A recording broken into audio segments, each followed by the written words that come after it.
We couldn't do what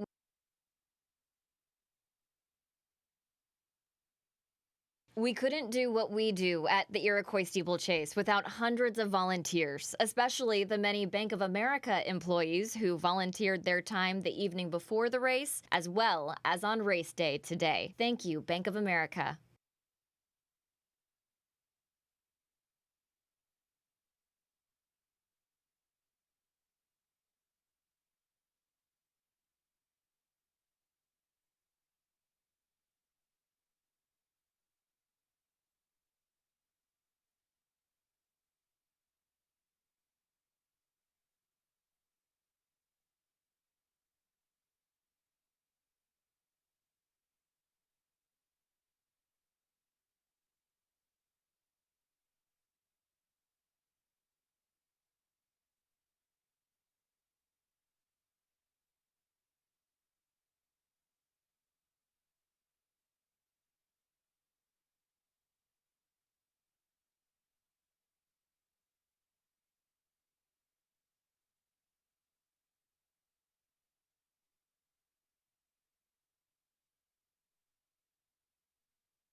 Welcome, race fans, to the 81st running of the Iroquois Steeplechase, benefiting the Monroe Carell Jr. Children's Hospital at Vanderbilt. I'm Tyson Moore, Nashville president for Bank of America, celebrating our 33rd year as presenting sponsor. I want to say thank you to the hundreds of volunteers and staff members who've spent countless hours preparing for today. And thank you to you, the attendees, for being here and showing your support for a center of hope and healing that is the Monroe Carell Jr. Children's Hospital at Vanderbilt.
In Carly Faith's case, she had a very large tumor in that eye and she was already completely blind in that eye. The best option was just to remove the eye that had the tumor. We could get care anywhere. I'd rather get on a flight to Monroe Carell Jr. Children's Hospital at Vanderbilt. From the nurses holding her and singing to her, trying to give her bottles. They've done a phenomenal job at just making sure that we feel like we have extended family and a home away from home. We couldn't do what we do at the Iroquois Steeplechase without hundreds of volunteers, especially the many Bank of America employees who volunteered their time the evening before the race, as well as on race day today. Thank you, Bank of America. The Iroquois Steeplechase 2023 official artist is Michael McBride, a native Tennessean whose current body of work, Too Black, Too Fast, is a traveling exhibit about the African-American jockeys and trainers. This year's artwork is titled Steeplechase Ghost Rider.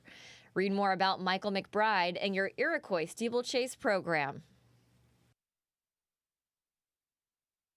We'd like to take a moment and thank our public safety professionals, Davidson County Rescue Squad, Vanderbilt Life Flight, Metro Nashville Park Police, Metro Nashville Police Department, and the Davidson County Sheriff's Department. Thank you for your dedication and service. Hi everybody, Steve Lehman back at the barn with Andrew Bird of TVV Capital, one of the big sponsors of this race. And Andrew, it's nearly 4 decades that you guys have been involved in the race. How did the initial partnership begin? The initial partnership began with our family. I've been coming out here since I was 6 years old. My uncle Rogers Caldwell was very involved in the founding of the steeplechase. My wife is currently president of the race committee. We made a lifetime of our community involvement with what's going on out here at the steeplechase. It's a family event. It's also a community event. What's it like on this Saturday in May every year when you get the whole community together for this event? It's like nothing else. This is Nashville's rite of spring. This is one of the top 10 sporting events in Nashville. It's our ability to bring out 27 to 30,000 people, have them enjoy the races, have them ultimately contribute money that goes towards Children's Hospital and makes Nashville that much greater a community. It's a great race. It's a great cause. So finally, what's the thing you're most looking forward to out here? I'm looking forward to the Iroquois Steeplechase. I'm looking forward to Snap Decision. I'm looking forward to the quality of the races, to have the excitement, and to ultimately have everybody just have a great time. And Snap Decision going for history, trying to be the first horse to do a three-peat, just the second ever horse to win 3 times in the Iroquois. Andrew Bird from TVV Capital, thank you so much. Thank you. Great to be with you. Thank you very much. TVV Capital, official horseman sponsor of the Iroquois Steeplechase, believes in investing in the Nashville community and is honored to be a part of an event that gives back to our community each year. TVV Capital proudly supports the Iroquois Steeplechase and its efforts for the Monroe Carell Jr. Children's Hospital at Vanderbilt. On behalf of TVV Capital and Iroquois Steeplechase, thank you for supporting Nashville's Rite of Spring. A broken sprinkler system can be a real pain in the grass, but maintaining a kick grass lawn doesn't have to be a pain. We can work together to make your lawn an envy of the neighborhood. Contact Conserva Irrigation today. Room 235. Is Professor Elbow Patches listening to an astrophysics lecture? No, his Merrill advisor sent him a podcast about a different kind of moonshot. Personalized advice so impressive, your money never stops working for you with Merrill, a Bank of America company.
Oh, say, can you see by the dawn's early light what so proudly we hailed at the twilight's last gleaming, whose broad stripes and bright stars through the perilous fight o'er the ramparts we watched were so gallantly streaming, and the rocket's red glare, the bombs bursting in air, gave proof through the night that our flag was still there.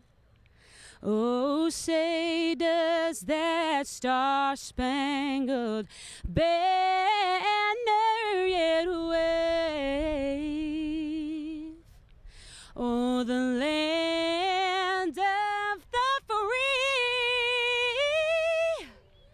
and the home of the brave.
Every spring at Percy Warner Park, equine athletes are the stars, thoroughbreds, showing their skills on a competitive field. So walk on. Go. A few miles to the south, these horses move at a slower pace. Their skills are subtle. So good. You did so again. Okay. This is Saddle Up, offering unique therapy And Rivers, we're looking for the duckies on the rail. for children with disabilities. We've been coming here since he was 4, and he's 10 now, so 6 years. Good trot, Rivers. It's a favorite place for Rivers DeLille, this year's steeplechase child ambassador. Kiddos like him, they're not playing soccer a lot, they're not playing baseball, and this is his thing, and he loves it, and he is proud of himself. So just pride and independence, and he's kind of found his place here. Rivers faced long odds even before he was born. But his mom says thanks to the pediatric specialists at Vanderbilt, the primary benefactor of steeplechase, her son's future is bright. I can't say enough how thankful we are, our whole family. They saved his life. Rivers was born with Down syndrome, which often brings with it other complications. In his case, hearing loss and a serious heart defect. Well, now at age 10, he is growing and thriving with a little help from a pony named Jelly Bean. Jelly Bean is the cutest little pony here. He is Rivers' horse, and Rivers has ridden him for a long time now. We've tried some other horses, but he just wants to be back on Jelly Bean. They have a special bond. Yay, here we go, good job. It's obvious this 10-year-old is comfortable riding. He's been surrounded by horses his entire life, even before he started at Saddle Up. His mom, Jessica, and dad, Matthew, met at vet school. Matthew is an equine veterinarian and a volunteer each year at Steeplechase. Rivers. You're so good at riding a horse. Did you like that? Yeah, I do. All right. Good job. In Franklin, Rory Johnston, Go. News Channel 5.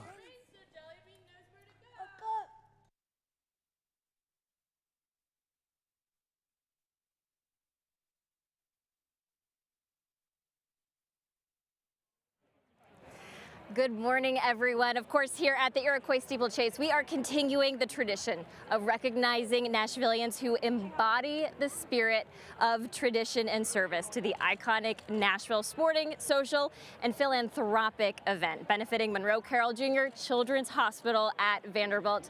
Such an important hospital here right in the heart of Nashville. Our honorary chair this year is joining me. This is Dr. Jay Wellens III. Thanks so much for joining me today. Thank you, Rebecca. It's awesome to be here. I'm just so excited to represent all the doctors and nurses and people at our Children's Hospital, Monroe Carell. It's just, what a day, a gorgeous day, so many people.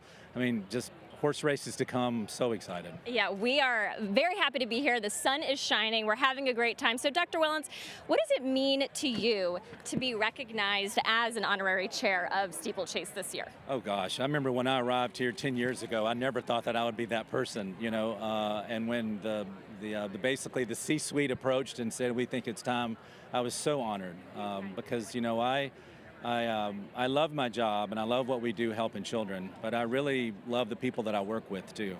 And the opportunity to represent everyone at the hospital is just such a huge honor to me, so thank you. We just saw that video about River. What can people do to help kids just like River here in Nashville in the future? Oh gosh, there's so much to do. I mean, there's volunteering at the hospital, there's all kind of fundraisers, there's this wonderful thing generates so much revenue for the work that we do at Children's Hospital. Any way that you can get involved.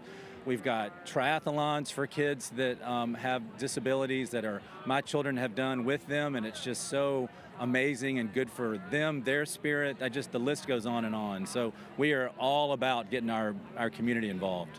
Okay, Dr. Wellens, Chief of the Division of Pediatric Neurosurgery, thank you so much for your time today. We're going to send it back to you guys.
Well, the sound of the bell means that the horses for our first race are on their way to the paddock right now. The Bright Hour is for 4-year-olds and up, which are rated 115 or lower, 2 3/4 miles hurdle. Race number 1, the Bright Hour, will be starting soon.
Incredible races here from Iroquois. This is the Bright Hour overnight handicap. It's a fabulous day here at Iroquois. We've had some rain locally, and the course is going to be labeled as good this afternoon. In this upcoming Bright Hour, it's a $35,000 overnight handicap for 4-year-olds and up, which are rated 120 or lower. If you look currently at the monitor, you're going to see what it's like to gallop across the hurdle course here at Iroquois. The hurdles have a foam round part in the front, and then they are topped with a plastic brush. And that plastic brush equals about 4 feet in height, and the horses will hurdle over it, jumping very low and efficiently through the air as they continue on around the course. It is very different from the timber racing that we will see later on this afternoon.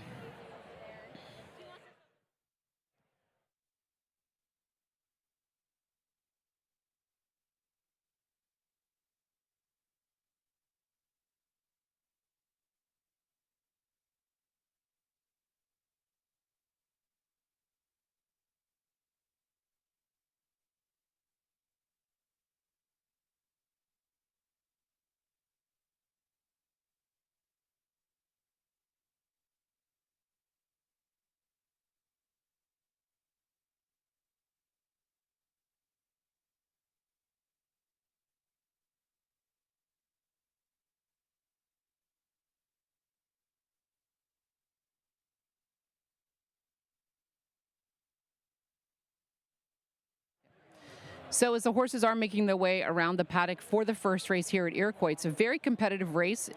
Several come into this $35,000 handicap fresh from winning this spring. 2 are making their first start in the USA after campaigns in England. This will definitely be a test for all, as it's the first time this spring that they will race a distance of 2 3/4 miles. The number 4 Fighting Irish Tabit won on the lead in his most recent start under current leading jockey Harry Beswick, beating the number 7 Ping Pong champ that day. Ping Pong Champ then came back and won his next race. So much has been said about Fighting Irish Tabit's trainer this spring, Ricky Hendricks. He's been on fire, winning 6 of 9 races and clipping at 66% win rate. So that is quite high. The number 7 Ping Pong Champ, owned by Jill Johnston, trained by Hall of Fame trainer Jack Fisher, will be ridden today by Irish jockey Stephen Mulqueen. He's been in the winner's circle 2 times in the last 3 races and has a second. High expectations are here. Closers to consider, the number 10 Huru can stalk to pounce late. Sean McDermott has had a lot of success here at Iroquois. And number 8, Seizing the Dream, going to post for River D Stable. Sandra Webb, the trainer, very good form, but takes a big step up here today at Iroquois. And the Anderson Group best turned out horse in this upcoming first race is the number 4, and that is Fightin' Irish Tabit for trainer Ricky Hendricks. Again, that hot barn, and the owner is Daniel Denefrio. Congratulations to Fightin' Irish Tabit to be the best turned out horse here in race 1 from Iroquois.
You know, they're going to start down here beside us.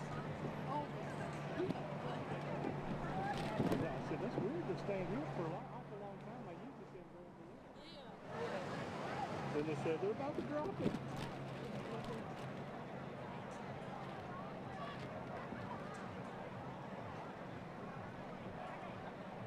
We finish at the top. No, they just started here past us, and then they got one more round past us. Oh, they'll come back down. Yeah, will they jump over this one? Yeah. There's 2 miles and 3/4, so they'll come past us one more time, and then they'll swing down. Good long run. It's funny, there's no announcement.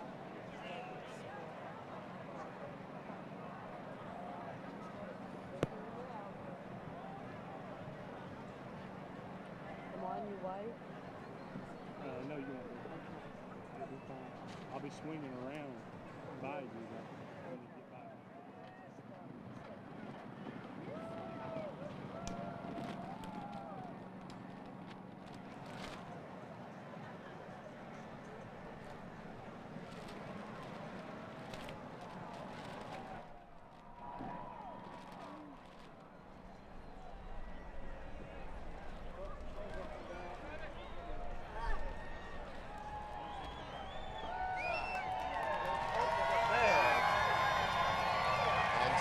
The dream still at the back with another circuit to go. It's Fighting Irish Habit as they move on to fence number 8. Bestwick sets up for the jump, and over 8 they go. Jimmy P there in second. Hooroo is next. Go Poke the Bear in the black colors to the outside. Wild West is next. Then Animal Kingston, followed by Ping Pong Champ seizing the dream. Solomoon, Ziggy Pops as they make their way into the turn. Fighting Irish Habit has the lead now. Go Poke the Bear draws alongside. About 8 back to Jimmy P. 2.5 thanks to Animal Kingston.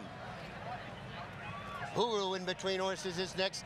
Ping Pong Champ dropping back as they head down the back straight for the last time. And on they go now. Over the 11th. Go Poke the Bear in the black. Fighting Irish Habit right there on the inside. It's about 7 lengths now. Back to Jimmy P. There in third. Ping Pong Champ a couple lengths back. Back on the front end now. These two are heads apart. On the near side, Fighting Irish Habit, Go Poke the Bear. It's about 7 now. Jimmy P there in third, Animal Kingston fourth. Captain Middleton gains along the outside. Next in fifth as they head to the far turn. Fighting Irish Habit, Go Poke the Bear. Jimmy P is next. And then comes Captain Middleton as they make their way now to the top of the straight in the bright hour. Go Poke the Bear. In front by 4. Fighting Irish Habit in the purple on the inside as they come now to the final. As they come now to the final, on the inside, Jimmy P has rallied. Jimmy P now off by 5. Fighting Irish Habit next. Go Poke the Bear falters. Down to the wire, it's Jimmy P. And Danny Mullins home in the bright hour.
chair again?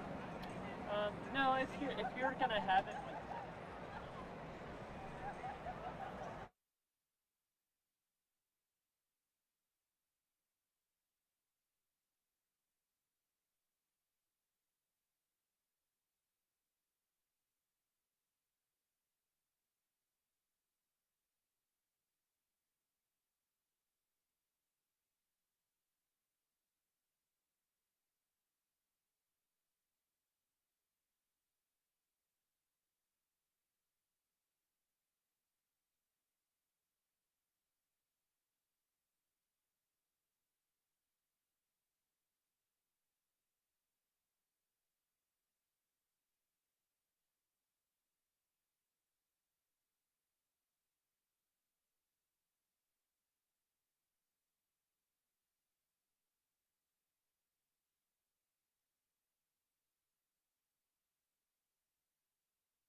Yeah, real quick. Pictures alone with that?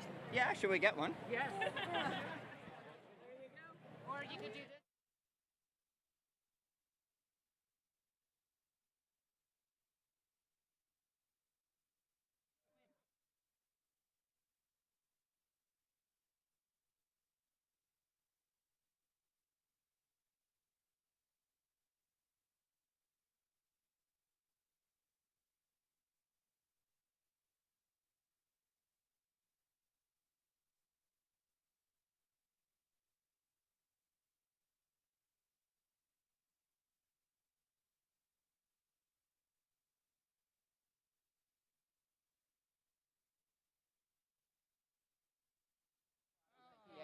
try the system. Right, so I'm joined now by the winning connections of the first race, the Bright Hour here at Iroquois. It was won by the number 11, Jimmy B. for Madaket Stables, Paul and Molly Willis, Carrie Bryan, the trainer, and Danny Mullins over from Ireland to ride for the injured Parker Hendricks. First of all, congratulations. Tell me how the course is riding.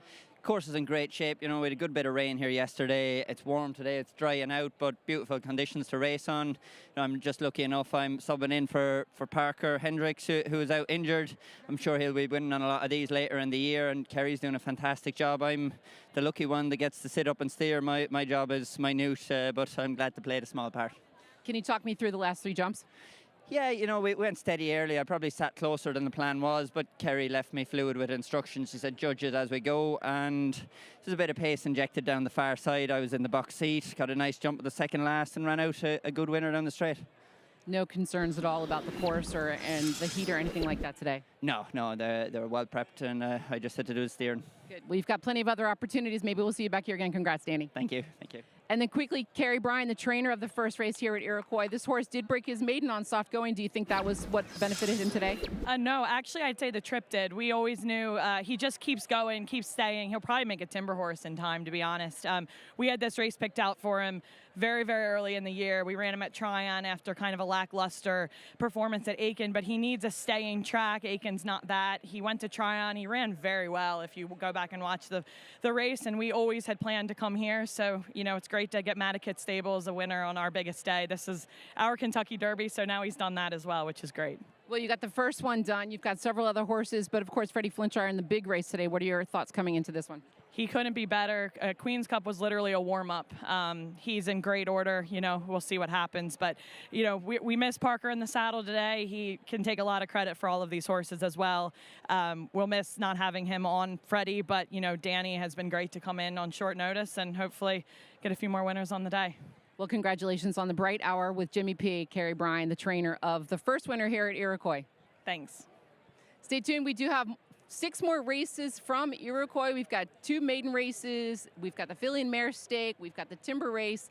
We've got the grade 1 Iroquois stake coming up, the 5th race on the card. Keep watching.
having a wonderful time. The weather's holding up. I'm Rebecca Schleicher, and I'm joined right now with Mike Henkin. He's with Brown Advisory and Bruton Street, one of the wonderful sponsors here this morning. Mike, thanks so much for joining me. It's great to be here.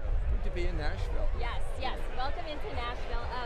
We understand you've been a long time sponsor, and you've recently opened a local office. Tell us about it. Well, it's exciting to have an office here. We love Nashville. We love this race. It's really well run by Dwight Hall and Holly Hirschman and Mary Ann Bird. Great sponsors with Bank of America. And it's good to be part of it. We opened up an office last year. We've got several people here. I think we have 30 Brown Advisory colleagues from different offices around the country and overseas here for the weekend, having fun and meeting different people. And I know a lot of folks talking about snap decision. I know you follow the racing world very closely. Hoping for a three-peat this year. What do you think about the chances? Well, Snap is a horse of a lifetime.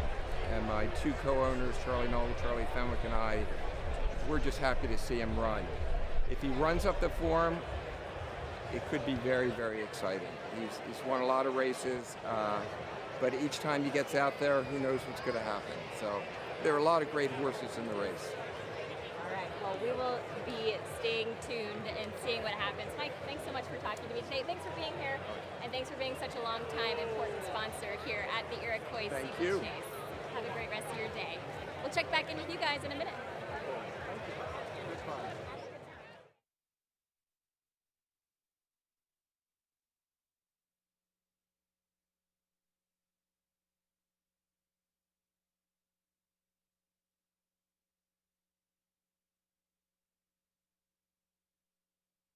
A cash bar is available with 2 locations, at Steeplechase Central and adjacent to Turf Club.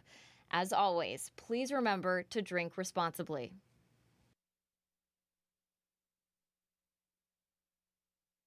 Please drive responsibly, have a designated driver, or use rideshare. Remember, you can leave your car on the grounds until noon on Sunday, and rideshare options are available at the main entrance and Lot S. The Iroquois shops on the hillside and Vendor Village and Steeplechase Central are open, so check out the latest steeplechase fashions and get your official Iroquois Steeplechase merchandise. Attention parents, don't miss the photo opportunity of a lifetime. Enter your kids in the stick horse race, open to the first 150 registrants. You'll find registration information and a complimentary stick horse from our friends at Phillips Toy Mart in the family area. The stick horse race will be directly after the second race presentations.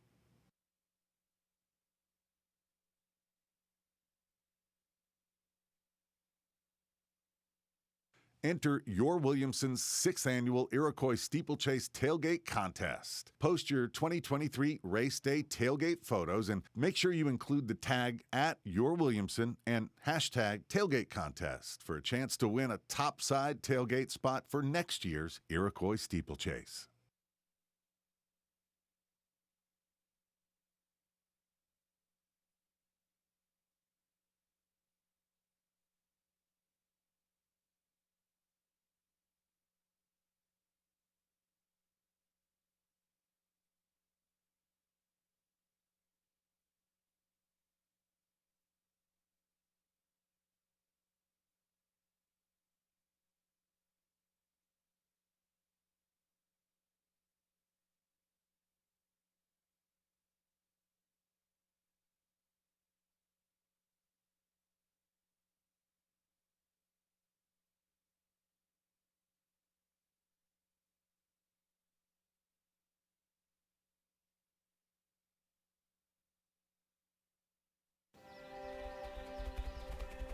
Our future depends on courage, determination, and a shared dream.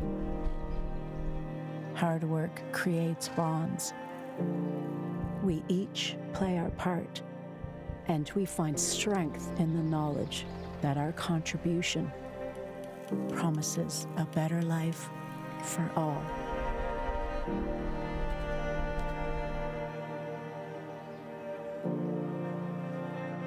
Grounded in principle, driven by passion, and dedicated to our proposition. We invest in the present to raise the future.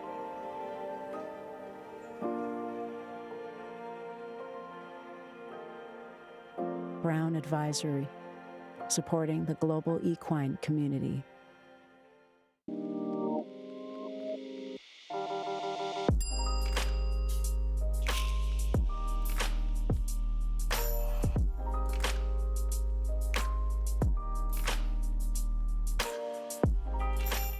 We couldn't do what we do at the Iroquois Steeplechase without hundreds of volunteers, especially the many Bank of America employees who volunteered their time the evening before the race, as well as on race day today. Thank you, Bank of America.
All right, we are we're underway. The first race of the day going. Hope everyone is having a great time this afternoon. I'm meteorologist Bree Smith. I'm doing my best to keep us rain-free with my dear friend Jennifer here. It's a great day today. Isn't it really? The breeze is so nice. I mean, it's a little hot, but with the hats and everything and the breeze, thank you so much for keeping the rain off. Say, Leland was here earlier. He put the rain force field up. I'm doing my best to keep it that way. As folks are enjoying the races, we'd love to invite you to come hang out with us too.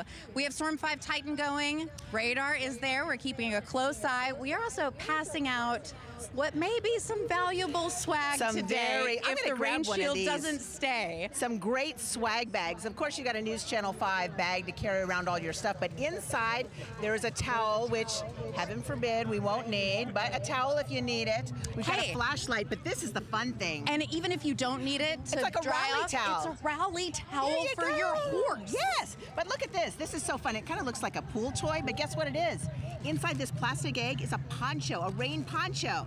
So stop by and get one because you may need one a little bit later on. You just crack it open, throw your poncho on, and how about that? And it's a lot of fun for the kids too. I know there are a lot of folks here with the family events. I had my two boys here last year.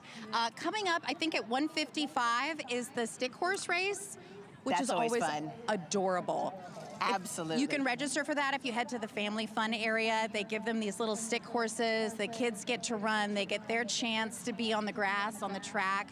So there's a lot of really fun stuff here for everybody. Absolutely. And if you want to stop by, we are on the far side of the track, right against the, essentially the track right here, right next to the Storm 5 Titan. So you really can't miss us. Just look for the bright yellow truck at the back of the And we have the best neighbors. We've got the yummiest food. We've got the Jack Daniels tent. Important to drink water today, but we're all adults. So if you want to have some fun, you can do that too. Also, just across the path from us are some really fun setups with cornhole and patio. I mean, it feels like the unofficial start of summer. Absolutely. And I love how people just plan for this for weeks. Not only their outfits. I mean, of course, women talk about their hats and their shoes and their dresses. But lots of people plan out their tents, their food, their decoration. People carry out entire patio sets and set them up, and as you say, cornhole and games. And there's a lot of moms out here. We had the pleasure of meeting an 85-year-old mom. This was her first time ever at Steeplechase. She bragged that she owned 125 hats of her own that she typically wore to church functions, but got to wear her favorite one today. This was her Mother's Day present, so a happy Mother's Day to all the moms that are out here today as well. The clouds are giving us a little bit of a break from the heat. We've got the breeze to keep us a little bit cool, and like I said, we're trying to keep that rain shield going. First race of the day already through. In the books, right? We've got a total of 7. The big race, the Iroquois Steeplechase with the $200,000 purse, is the 5th race, and then there are 2 more races after that. And I know there's a lot of excitement about this, a potential 3-peat winner this year that we can hopefully enjoy. Right. And we're here for the fun. We're here for the good times, but it's also important to remember that this is to support Monroe Carell Jr. Children's Hospital and everything that they do in our community to support families, children. Again, what better weekend for it than Mother's Day? Yeah, I mean, my family has benefited from the Vanderbilt Children's Hospital. I mean, chances are, if your family hasn't, you know someone, whether it's someone in your family, whether it's a neighbor. I mean, this hospital has helped so many families. Say, my oldest broke his arm when he was 5, and they put it back together. So we're deeply grateful for everything that they do to keep all the littles in the area going. And like I said, the family fun activities here today, just really trying to make this something where there's a little bit for everybody. Absolutely. So if you stop by, Bree has the radar pulled up here. Yes. And we do see some green with a little bit of yellow over Paris and Camden to the west of us. But, you know, we've been watching the orange and yellow, the really strong stuff, and it just seems to be breaking up as it moves this way. This feels like my weather cue to go do the radar. So we're talking about it. Let's see if we can walk and talk and show this to you. So, yeah, Storm 5 Titan is basically a studio on wheels. Everyone is feeling pretty happy about the weather right now. This is a look at radar, if you can see it on the Jumbotron right now, and look how good my force field is. As the rain is coming towards Cheatham County, that's just west of us, it's falling apart.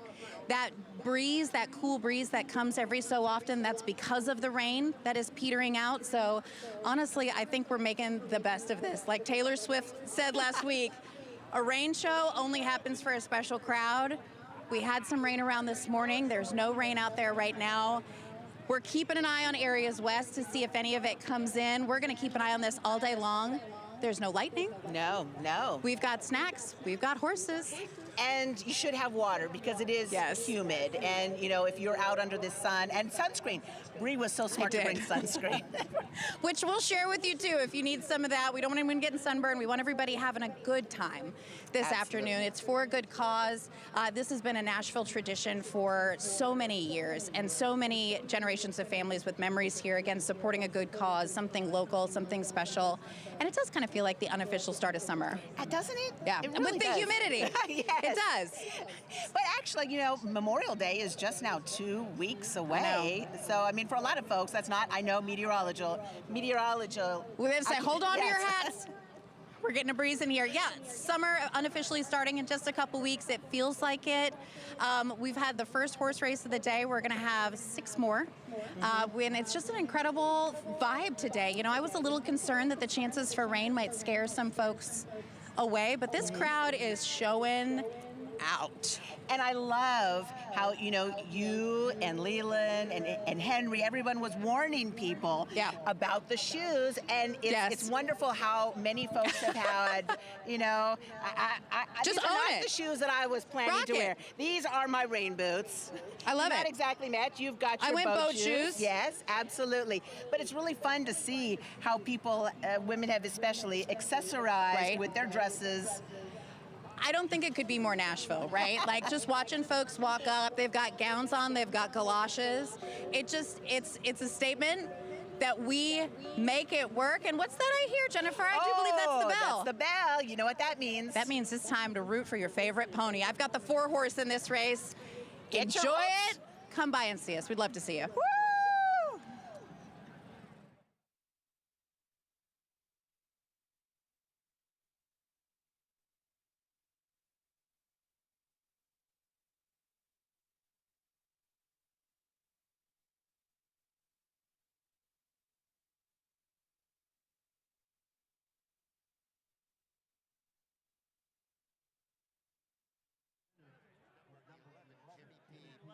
Number 2, Wicked West, was second.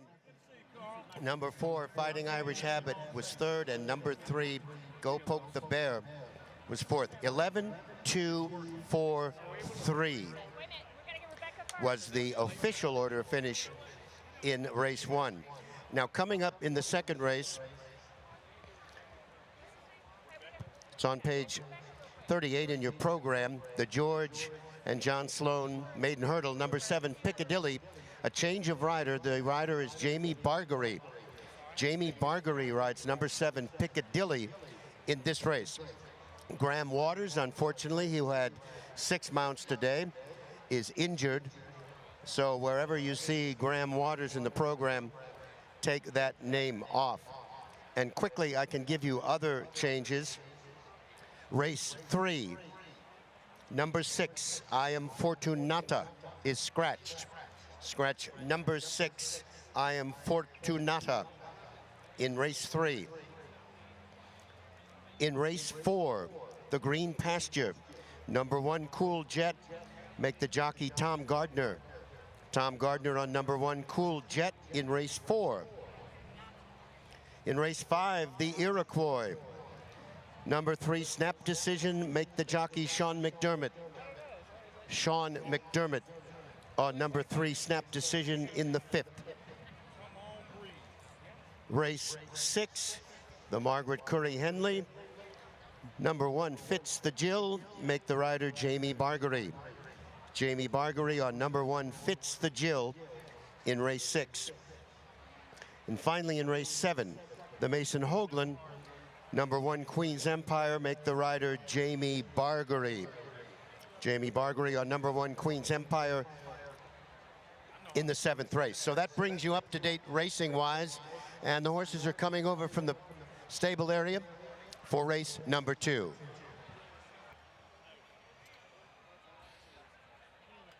Hey everybody, I'm Rebecca Schleicher with News Channel 5. The horses are now on their way to the paddock for our second race. Get excited. The George Sloan and John Sloan Jr. maiden hurdle for maidens, 4-year-olds and upward.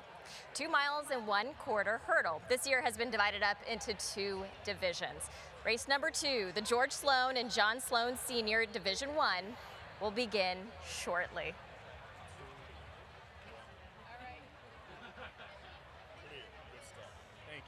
Hi, there you go. How's it going?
Check, check.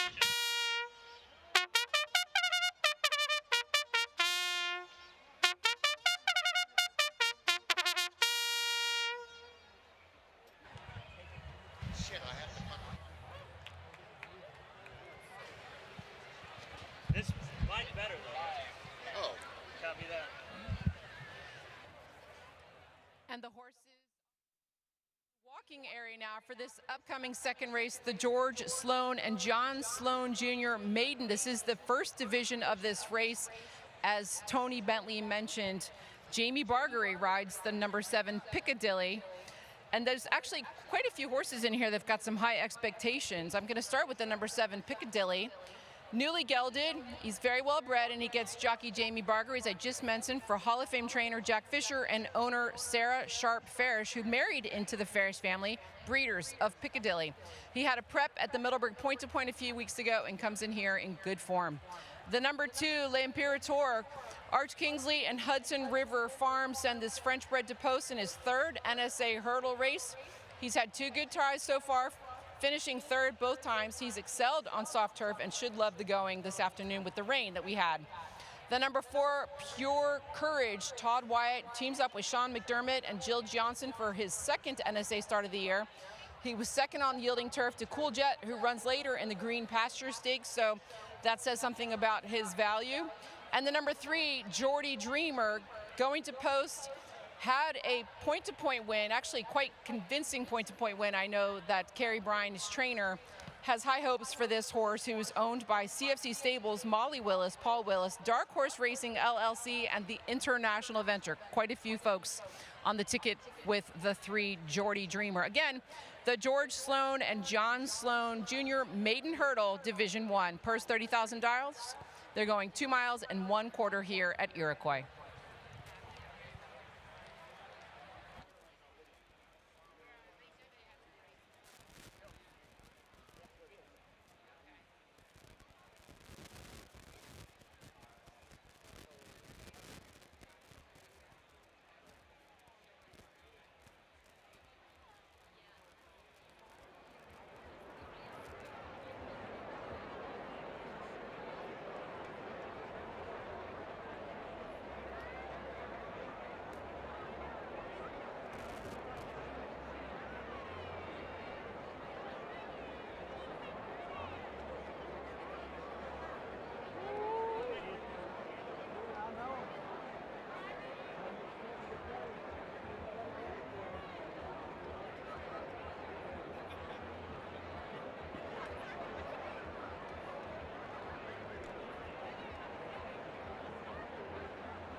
I did not know that. I've been there.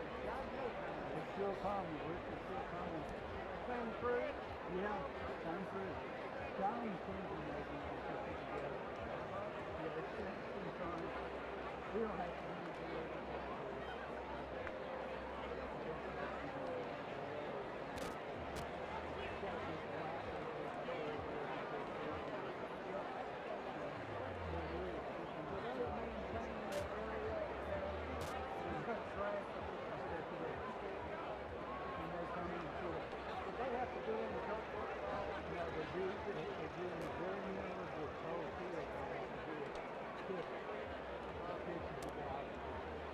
And the Anderson Group best turned out here in the second race is the number 6, Moonshine Time, coming from Kerry Bryan's barn for Upland Flats Racing. Congratulations.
The horses are moving onto the course for the second race of the day, the George and John Sloan Maiden Hurdle. Number 7 Piccadilly, the rider Jamie Bargery, a field of 7. This is 2¼ miles over the national fences. They'll start on the backside, twice under the wire. 12 fences completes the course.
And the horses have reached the starting point under the orders of starter Sterling Young.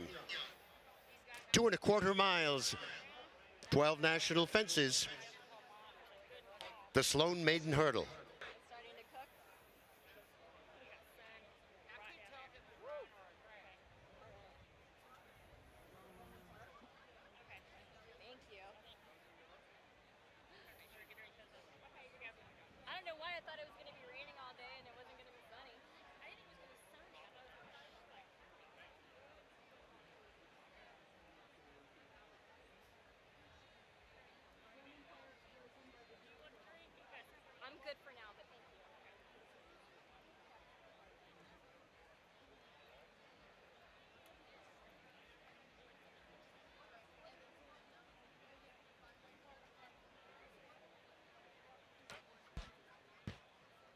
Number 3, Geordie Dreamer. Number 6, Moonshine Time. They are both first-time starters. The maiden race indicates these are all non-winners. So after this race is over, one will be a maiden no more as they move in line to face Sterling Young.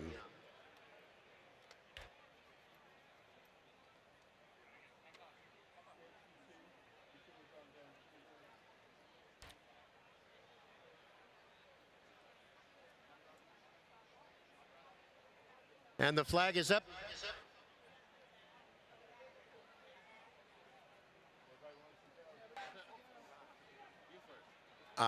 Yes, they in fact are off. Stand with Mo. For the lead by the Riverside. Alongside his next 2.5 to Geordie Dreamer. over in third. Moonshine Time to the outside fourth. Then Piccadilly, 5 off the pace. Pure Courage, the Orange Johnson colors, and the back marker, L'Imperatore.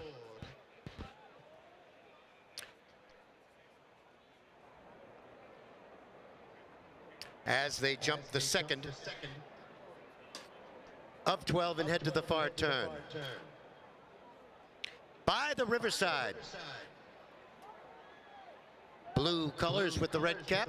In front, 2.5 to the good of Stand With Mo.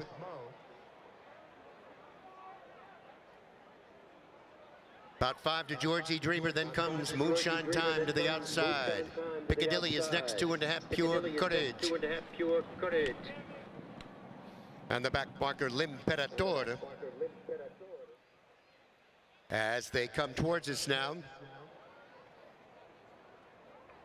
First time under the wire, 4th of 12.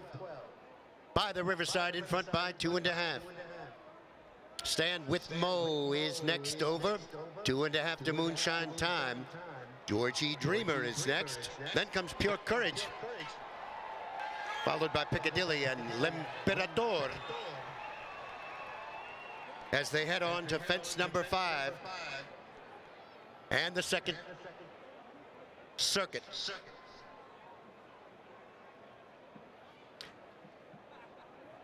By the Riverside leads him over the 5th by 2.5. Stand With Mo. There in second to the outside. Pure Courage is next. Then Moonshine Time 4th behind him. Georgie Dreamer the gray. Piccadilly next. L'Imperatore remains the back marker. Oh, and By the Riverside veered and went off course. By the Riverside is out of the race as they turn and head down the back straight. So Pure Courage takes advantage of that misfortune and now has the lead by 2.5. Stand With Mo is next, a gap of 3. Georgie Dreamer. Moonshine Time, 5 off the pace.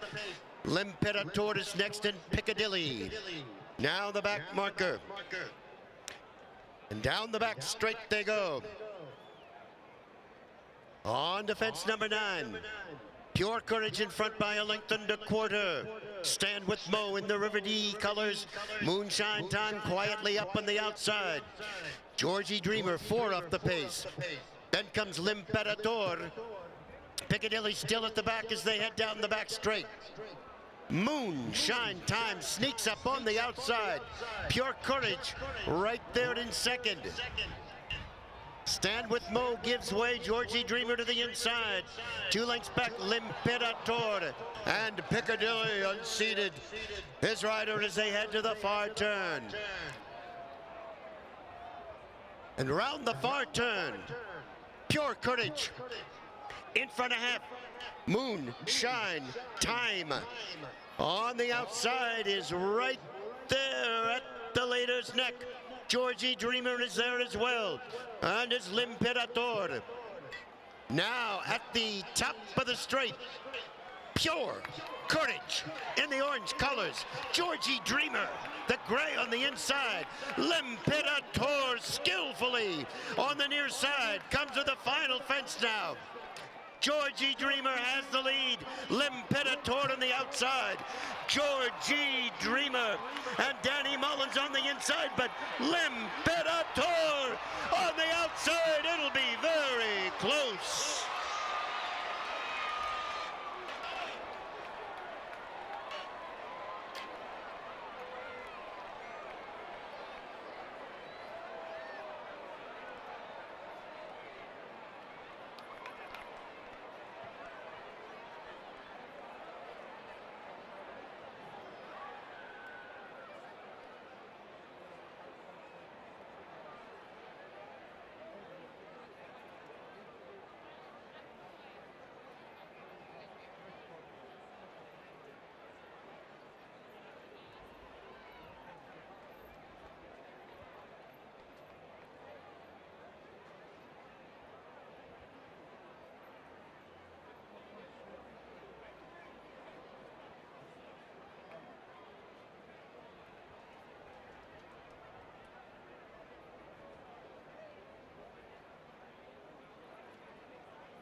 Ladies and gentlemen, the unofficial order finished. The winner, number 2, L'Imperatore. Number 3, Jordy Dreamer was second. Number 4, Pure Courage, third. And number 6, Moonshine Time was fourth. 2, 3, 4, 6. This is not official. The time, 4:26 and 4.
The second race is official. The winner, number 2, Hudson River Farms, L'Imperator, trained by Arch Kingsley Jr.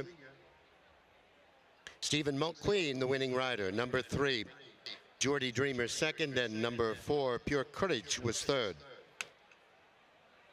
In the third race today, second half of the Sloan Maiden Hurdle, number 6, I Am Fortunata, is scratched. Scratch number 6, I Am Fortunata. Next up, race 3.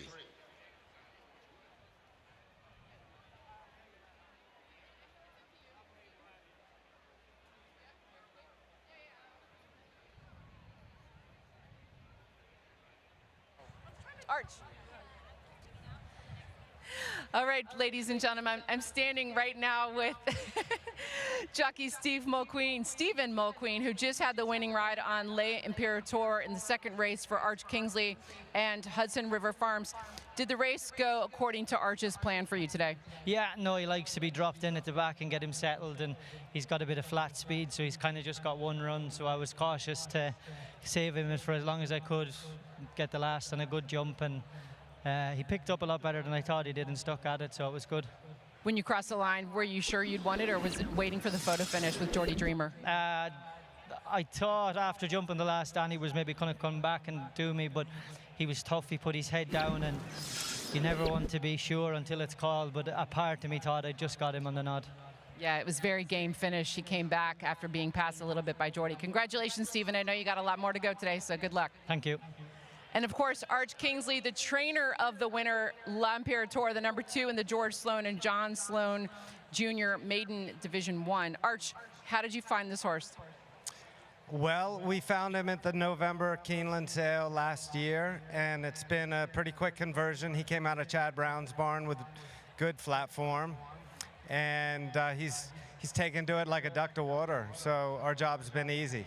I was handicapping the race and noticed he's actually got quite a bit of an affinity for a cut in the ground, and the course certainly suited him today. Did you think the distance also made the difference?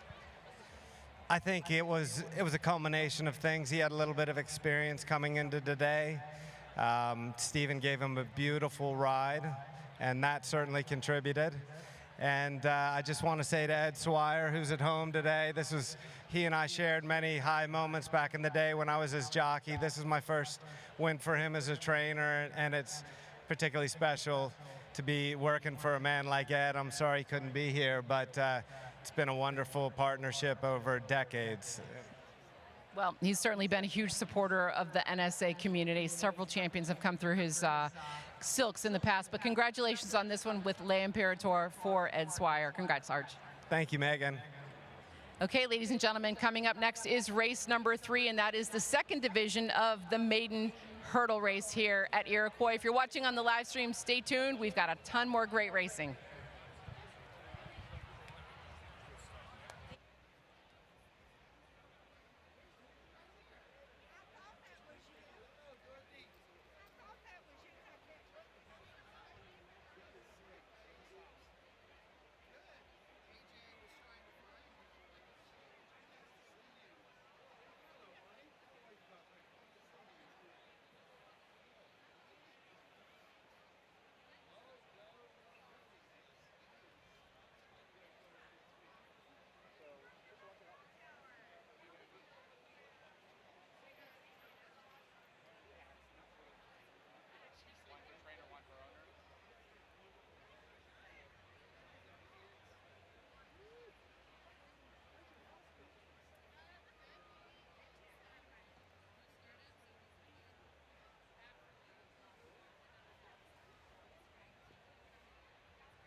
There we go. All right, I guess we're about ready for some stick horse racing. Everybody give these kids a big round of applause for being on the track. Thanks for coming out. Hope you're enjoying steeplechase today. It's a great day to be out here. My name's Marty McFly from 95.5 Nash Icon. The stick horse race brought to you by Phillips Toy Mart. Where's Cynthia? Cynthia, come on out here.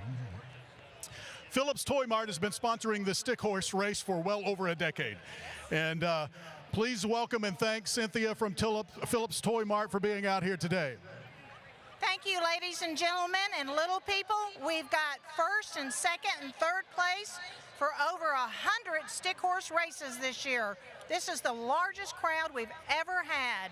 We have a first place, a second place, and a third place winner, and there's lots of consolation prizes. So good luck, ladies and gentlemen. Once again, big round of applause for Phillips Toy Mart. All right, guys, we're going to do the front row here. Everybody's getting lined up. Everybody about ready to go? First thing for everybody on the front row, okay? Put your hand up in the air. Now wave at everybody. Wave, there you go. Everybody wave. Nice, get a good picture, wave. Okay, beautiful. You're not real happy, but it's gonna be good. Everything's gonna be okay, all right.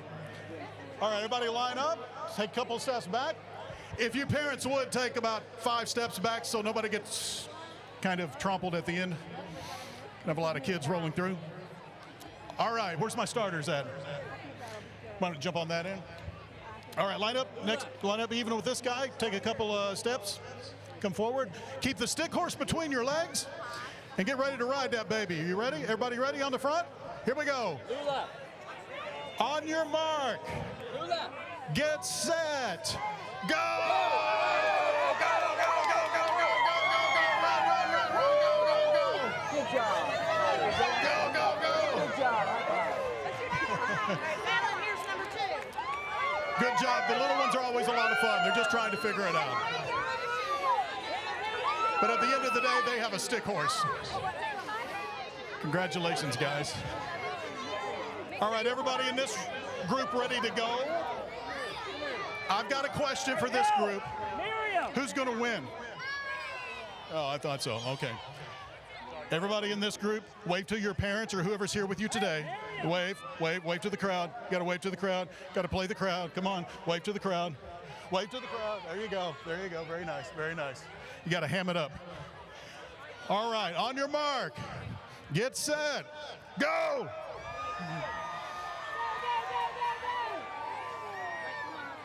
That one right there. That was the one that won. It was this one right there. This one right here. It was this one with the hat on. It was this one. Right here. Raise your hand out. Now this bunch is the rowdiest bunch right here, right? Right there. It's this one, right? You've been training. Make sure the horse stays there right between your legs so you can ride that horse all the way down to the end. Everybody feeling good? I need this group to make some noise. Let me hear this group make some. There, you're ready to go.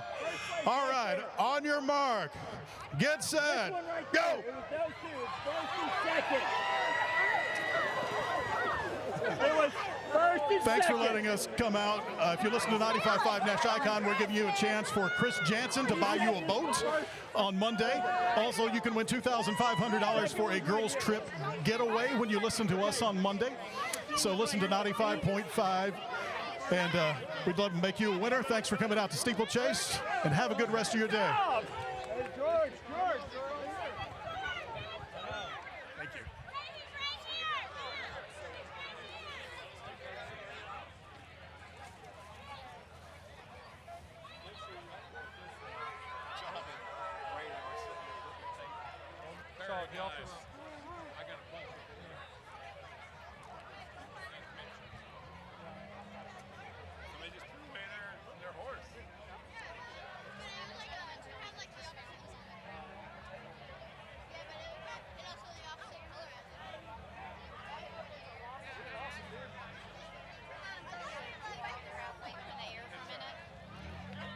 We couldn't do what we do at the Iroquois Steeplechase without hundreds of volunteers, especially the many Bank of America employees who volunteered their time the evening before the race, as well as on race day today. Thank you, Bank of America. Grab the In Focus judges in the boxes to show your In Focus style. The judges will be choosing winners in 5 categories: most stylish female, most stylish male, most stylish couple, most outrageous style, and most stylish hat. Enter the In Focus Steeplechase Style Contest on social media by tagging @InFocus Magazine and hashtag Steeplechase Style 23. Tune in to the Jumbotron after the 4th race to see the winners of the In Focus Style Contest. The Iroquois shops on the hillside and Vendor Village in Steeplechase Central are open, so check out the latest steeplechase fashions and get your official Iroquois Steeplechase merchandise. Enter your Williamson's 6th annual Iroquois Steeplechase Tailgate Contest. Post your 2023 race day tailgate photos and make sure you include the tag @YourWilliamson and hashtag Tailgate Contest for a chance to win a topside tailgate spot for next year's Iroquois Steeplechase. We'd like to thank our partners and vendors who help with the success of 2023 Iroquois Steeplechase. Agile Ticketing Solution, Andrews Agency, EES, Brantley Sound Associates, White Door Events, Metro Parks, Mr. Jack Caldwell, SLM Landscapes, Sure Shot Productions, and Wallace Trailer Sales. Thank you for your time and commitment with today's Iroquois Steeplechase. Our 2023 Iroquois Child Ambassador is Rivers. He was born with a rare heart condition that includes a combination of 4 congenital heart defects. His care team at Monroe Carell Jr. Children's Hospital at Vanderbilt provided him with constant and vigilant support. Today, he's a thriving and energetic 10-year-old who enjoys horseback riding with his pony, Jelly Bean. Rivers brings so much joy to everyone in his life, and he's here because of that expert care. He continues to receive cardiology care and recently had a specialized hearing device implanted that allows him to have full auditory access to the world around him. We're so proud to have Rivers as our 2023 Iroquois Child Ambassador.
What an amazing race, too, that we had. And so much fun seeing all the littles with their stick horses out here today.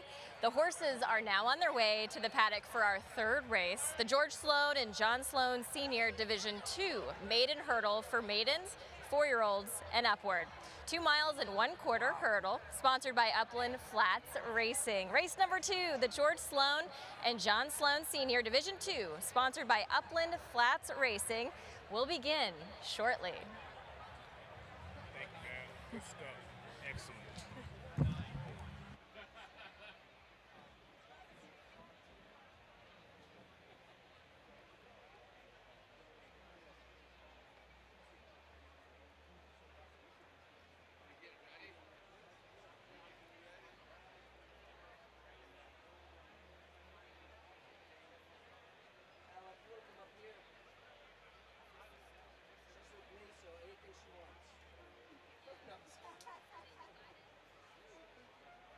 Because I take such good care of you.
And Samuel Hickerson giving the call to post signifies the horses are in the winners area here, coming into the parade ring for this upcoming third race. The George Sloan and John Sloan Jr. maiden of Division 2. Purse is $30,000. Same conditions as race 2. 2 miles and 1/4 over the hurdle course.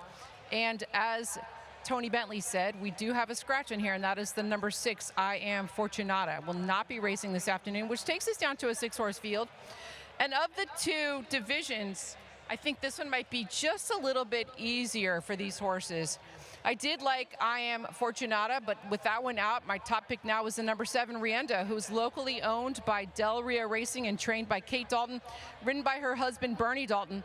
He was a decent second place finish to Hoffman in his last race. Hoffman is turning out to be a nice new addition to the hurdle division, and Rienda should be well represented this afternoon with his previous races coming in here. The number 3, I'm Only Saying, 2 very good races and can only move forward from that last race where he was second. He's got a large ownership. Carrie Bryan is the trainer. She and Danny Mullins, jockey, already teamed up to win the first race here at Iroquois, and they're looking to have a double already early on in the card. And the number 4, Barbados, is a horse that is definitely one worth watching. His connections just won the last race, trainer Arch Kingsley and Stephen Mulqueen. This horse comes in with a very close second place finish in his last start at Foxfield the end of April, so he should also be coming in here in good form. He was 3-1 on the morning line. If we were wagering, he'd be in my ticket for sure. That's the top picks from my for you in this upcoming third race at Iroquois.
Water would be great.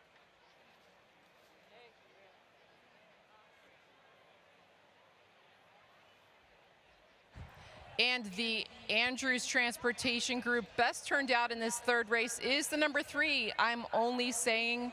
Trainer Carrie Bryan, owners Molly Willis, Paul Willis, Upland Flats Racing, Chris Labarge, and CFC Stables. Congratulations.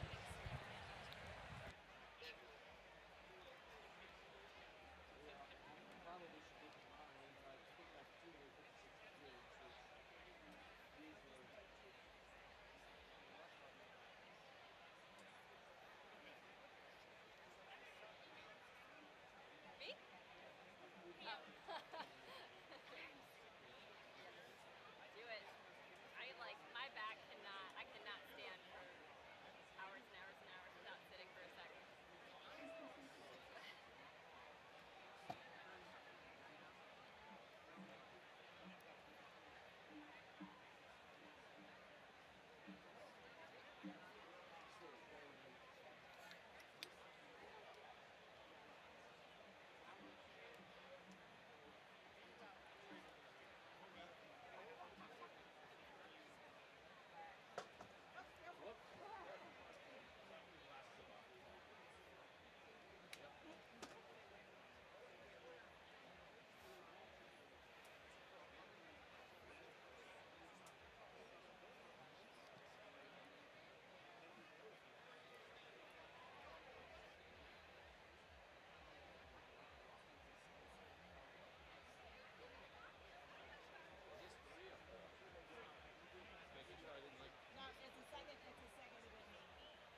The horses are moving on to the course for race number 3. Scratch 6, I Am Fortunata.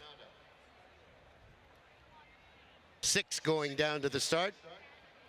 Once again, 2¼ miles. That's 12 national fences. They'll start on the back straight, 2 times under the wire. Completes the course.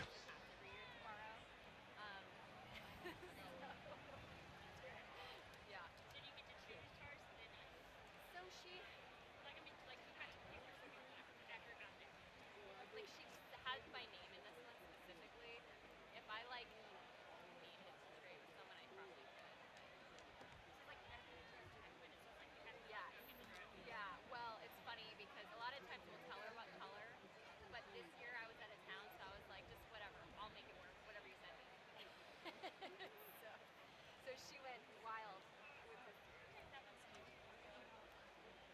I already have drank from mine. If you can do it, I will not. Here, go for it. Yes.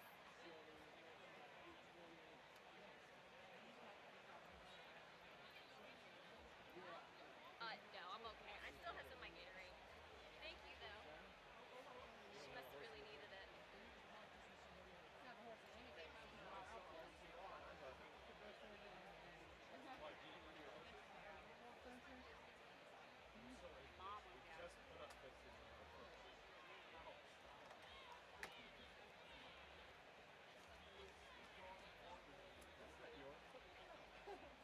I'm gonna borrow it.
There at the starting point.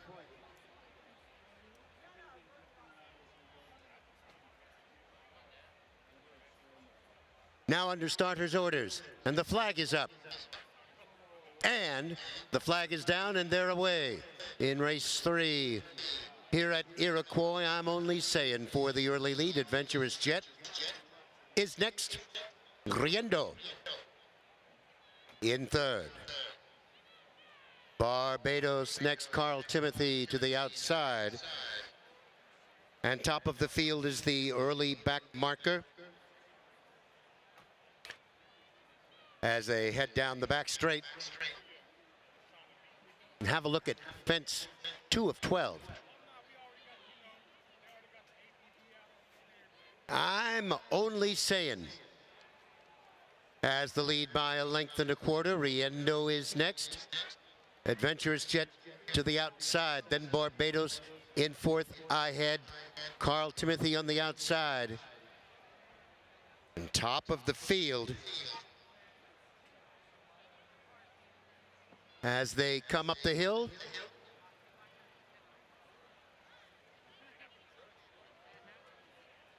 Over the third and turning towards us now. I'm only saying. Has the lead by about 2.5. Riendo is next. And then comes Adventurous Gent there in third. Barbados next. Top of the field. Buttonwood Colors Red Cap next. Carl Timothy. The back marker, maybe 6 to make up on the leader. As they move on to have a look at fence number 5. I'm only saying in front 3 parts of a length. Riendo. In the light blue. Then comes Adventurous Gent. The inside top of the field, Barbados and Carl Timothy. And what a beautiful view this Iroquois course is as they head away from us on this perfect day and move to fence number 6. All over the 6th well, and they make the left-hand turn. Riendo gets to the front by half a length. I'm only saying is right there with the pink cap. Top of the field, third ahead, Barbados is next. Then comes Adventurous Gent, getting a few taps there. And Galligan has a handful there with Carl Timothy at the back. As they head down the back straight for the last time. Riendo in front by 3 lengths. I'm only saying is next. Top of the field, 3 off the pace. Then comes Barbados. Heads apart with Adventurous Gent. And Carl Timothy is still the back marker now as they head down the back straight. 3 fences from home. Riendo flies over that one and has the lead by 5 lengths. Top of the field being urged on. I'm only saying next, Barbados. Right there in between horses, it's 4 lengths back. Adventurous Gent. And far back now, Carl Timothy done for the day. Round the turn. Riendo has the lead by 2.5. Barbados looming on the inside. I'm only saying, may have something left to say in this one as they come down to the final fence. Riendo, Bernie takes a look. Likes what he sees, pulls away. But now Barbados on the near side. Barbados with a furious run along the inside.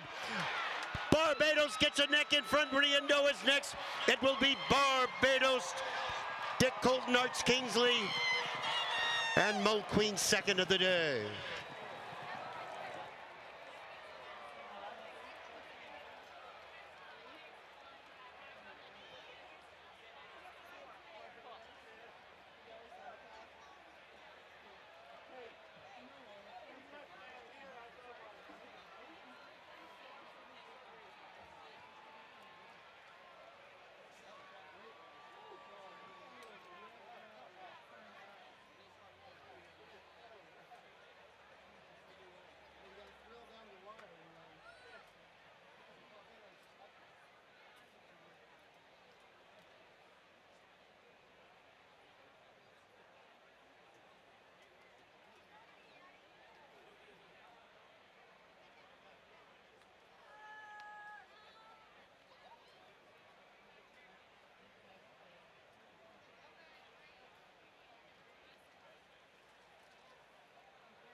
the unofficial winner, number 4, Barbados.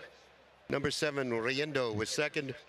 Number 1, Adventurous Gent, third. And number 3, I'm only saying, was fourth. 4, 7, 1, 3, not yet official.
Race 3 is official.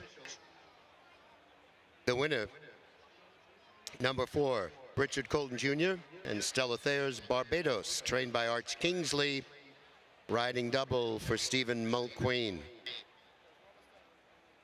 In the 4th race, the Green Pasture, run in memory of Lowry Watkins Sr. and also recognizing Mason Hoagland, one of the founders of this great event. In the 4th race, number 1, Cool Jet, the rider is Tom Gardner. Change of jockey, Tom Gardner on number 1, Cool Jet, in the 4th race.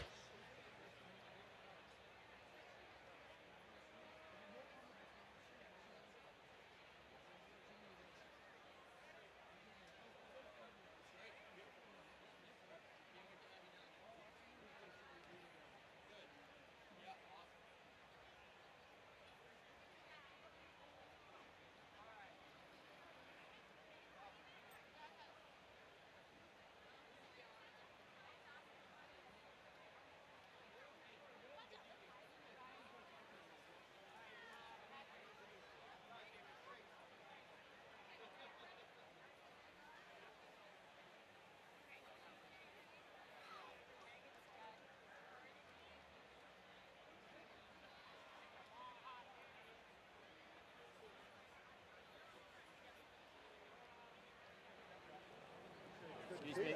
Watch your back.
the trophy. All right, guys, I'm standing now with the back-to-back winners here, Arch Kingsley Jr., Stephen Mulqueen. You've just now won both divisions of the maiden race here.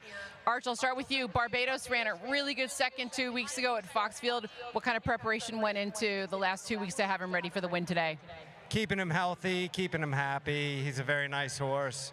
With those kind, you just want them coming over here feeling good about themselves, and they do most of the rest. And Stephen did the rest of the rest. He had some pretty good flat form before you got him when he was running overseas. What was it about this horse that you liked that made you decide to go ahead and take him home? The flat form was definitely there. We were tipped on him that he was a nice horse, and I've always wanted a really good horse for Richard Colton and Stella Thayer, and I believe this is the one. Richard, Stella, congratulations. We've been telling you how much we like this horse. I'm glad that it all came home to roost today. Congratulations, Arch. And then Stephen, of course, another really patient, brilliant ride to find the wire first. Tell us about the race. Yeah, it's not like me. I wouldn't normally be patient, but it just works. Horses jump and travel. You know they're fit. Get them to settle, and they'll come home. Got quite a big piece of hardware there. How excited are you to have 2 wins here today at Iroquois? Yeah, it's incredible. I mean, the first weekend I was over here, Arch had said he was going to run the best of them with a few seconds, and after this fella, I was looking forward to him running today, and then obviously L'Imperator was third behind him the last day, so after he won, I was probably going out quite confident. Well, you certainly gave him a great ride. Congratulations on 2 wins here at Iroquois. Thank you. And that is Stephen Mulqueen, the winning jockey on number 4 Barbados in the 3rd race here at Iroquois. Stay tuned, we've got the Green Pastures coming up next.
In fact, when I was watching the news this morning, 2 of the ladies on the broadcast were also wearing variations of bright green. I was like, oh, it's going to be a green day for sure.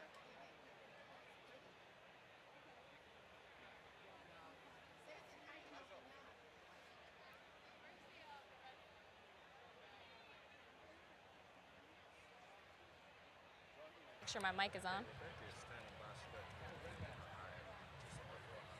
I may have come unplugged. She's not hearing anything. Would you put... Yeah, I'm 100% not helping with that.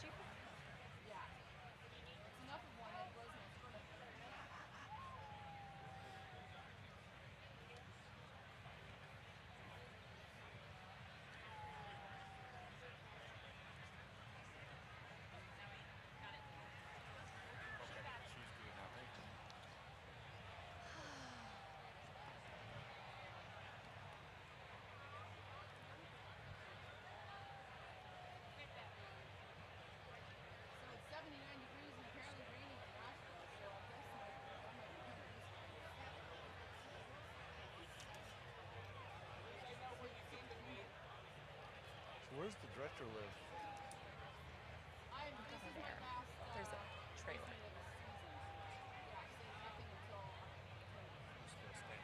Okay. As soon as they let me know something. No problem.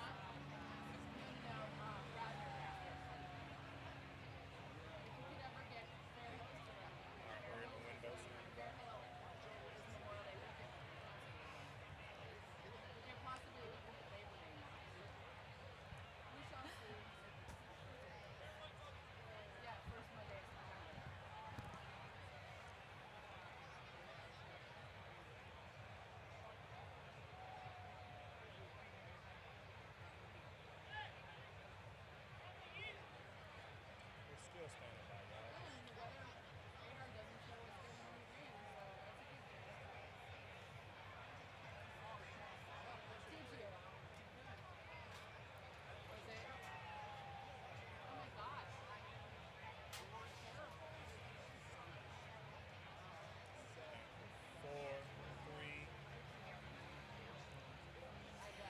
Hello, everybody. I'm Rebecca Schleicher with News Channel 5. An exciting day of racing continues. I'm standing now with Nelson Andrews with Andrews Transportation Group, and Nelson has been to steeplechase for an impressive more than 30 years. It's so great to be with you today. Hey, thank you. We love to be out here. And steeplechase is an amazing local tradition, and it's also an amazing cause. You know, with the Andrews family, we were 4 for 4, having Andrews kids down to Children's Hospital. And my future daughter-in-law is actually a nurse at the Vanderbilt Children's Hospital. So we're true believers in the cause, love the day, and love to be out here supporting all of it. Yeah, it is such a great cause, and it's great to hear your personal connection to the Children's Hospital here at Vanderbilt. You also have several vehicles around the grounds today, including the all-electric Cadillac Lyric, which is actually produced right here in Middle Tennessee. Can you tell us a little bit about it? Yeah, that's right. This is an all-electric, high-performance sport utility vehicle. It's right here on the hill, right next to the boxes, between the Hunt Club and the boxes, made in Spring Hill. And we have them both at Andrews Cadillac here in Brentwood and at our new location at Andrews Cadillac, Mount Juliet, which we just opened up last month. Very exciting, and people will see different vehicles as well around the grounds area. So since you've been coming to steeplechase for so long, how do you think today is shaping up? Maybe the best steeplechase ever. I agree with you. Thanks so much for talking to me today, Nelson. Hey, thank you. We'll be back with more exciting races next. We couldn't do what we do at the Iroquois before you leave with your car. If you're planning on leaving your vehicle here, I do have a big announcement for anyone who does not want to drive their vehicle away. Because of the weather, all vehicles are now being allowed to stay on site until Tuesday at noon. So take note, this is up to your discretion, but you can leave your car here until Tuesday at noon. Drink responsibly, drive safely, and get ready for many more exciting races here at the Iroquois Steeplechase. We couldn't do what we do at the Iroquois Steeplechase without hundreds of volunteers, especially the many Bank of America employees who volunteered their time the evening before the race, as well as on race day today. Thank you, Bank of America. Enter your Williamson's 6th annual Iroquois Steeplechase Tailgate Contest. Post your 2023 race day tailgate photos and make sure you include the tag @YourWilliamson and hashtag Tailgate Contest for a chance to win a topside tailgate spot for next year's Iroquois Steeplechase. Grab the InFocus judges in the boxes to show your InFocus style. The judges will be choosing winners in 5 categories: most stylish female, most stylish male, most stylish couple, most outrageous style, and most stylish hat. Enter the InFocus Steeplechase Style Contest on social media by tagging @InFocus Magazine and hashtag Steeplechase Style 23. Tune in to the Jumbotron after the 4th race to see the winners of the InFocus Style Contest.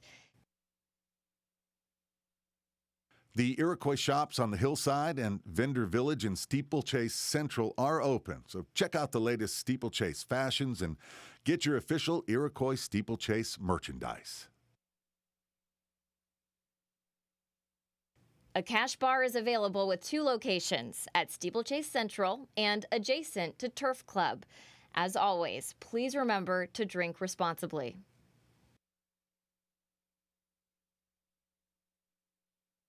Please drive responsibly, have a designated driver, or use rideshare. Remember, you can leave your car on the grounds until noon on Sunday, and rideshare options are available at the main entrance and Lot S. In honor of our former race committee member whose life was dedicated to issues of safety and accessibility, the Volunteer State Horsemen's Foundation will present the B. Dale Wiley Award to the jockey who has accumulated the most points during today's races. The top jockey will be presented 200,000 Sky Miles at the conclusion of the day. Think Dad's searching doggy diet plans for Josie? No, he's switching his choice cashback category to home improvement, so he earns more on a new doggy door, extra large. With the Bank of America customized cash rewards card, you just can't stop getting rewarded.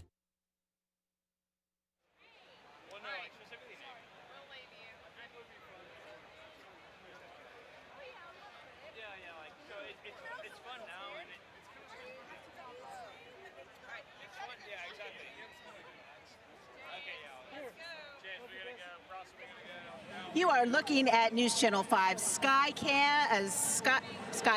Who is having fun here? What a time it is. My first one out here. I didn't know what to expect. I got to say, it is exceeding expectations out here. We've seen it all, the outfits, the food. People are excited to be out here. Absolutely. This is Hunter Hoagland, Claire Kopsky. I'm Jennifer Krause, all from News Channel 5. Hope you're having a fabulous time. Isn't it wonderful that the rain, knock on wood, is held off? That's what we are hearing from everybody who has visited the tent out here. They're saying this weather has held up.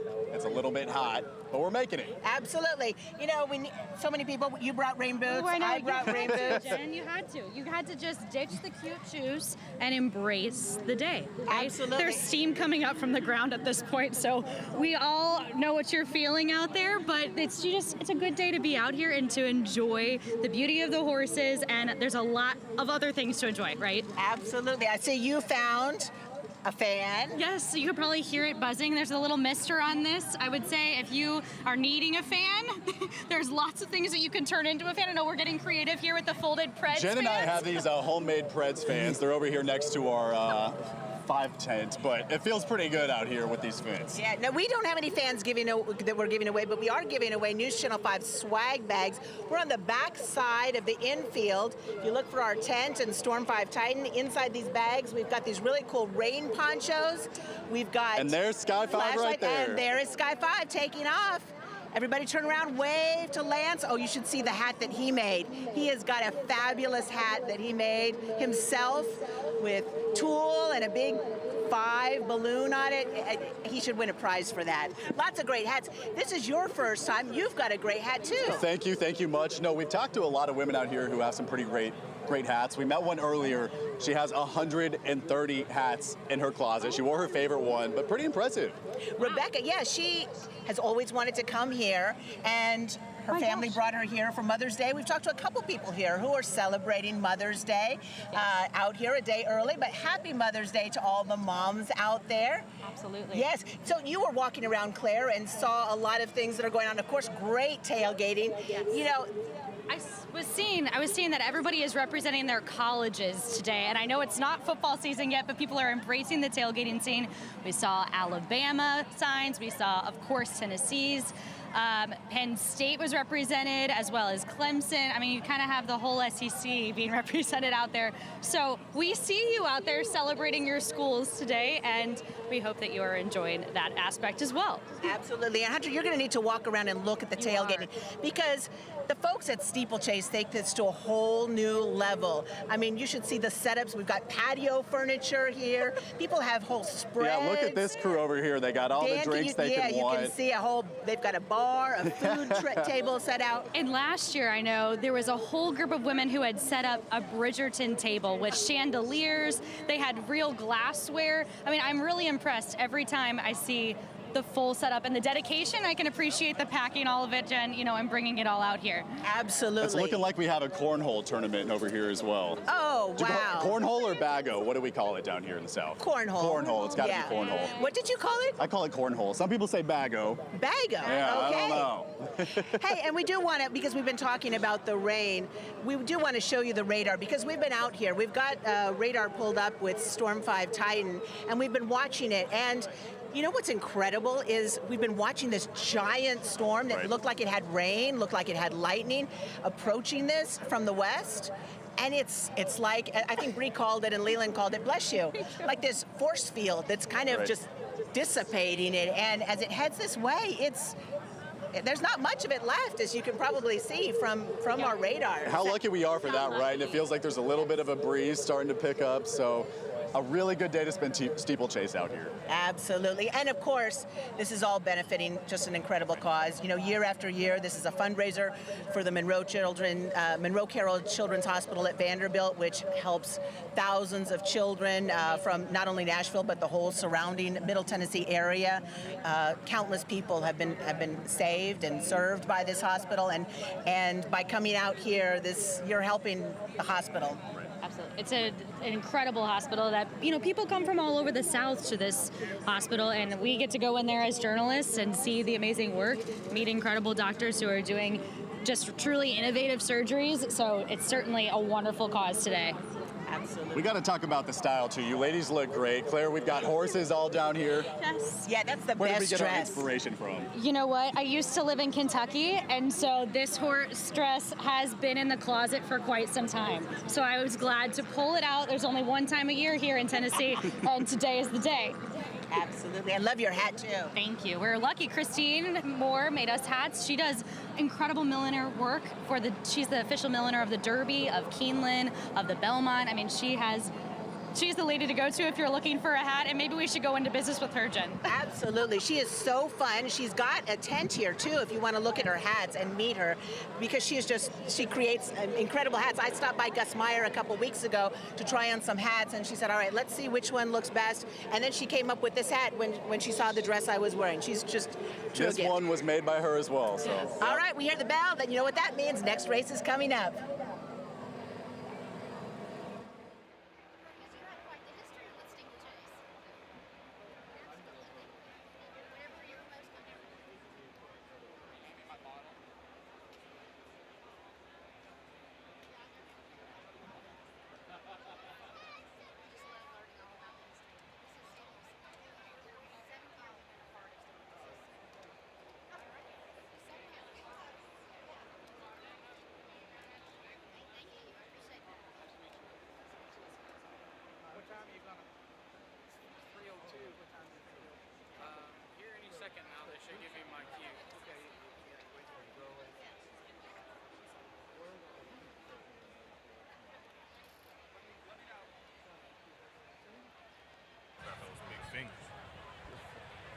So is this on tape?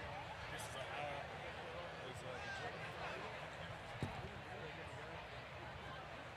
our next interview. It's just audio. I think it's audio only. All right, ladies and gentlemen, the bell has rung for the horses to make their way to the paddock for the Green Pastures Sport of Kings Novice Hurdle Stakes, sponsored by Lowry Watkins Jr., 2 miles and 1/4 hurdle.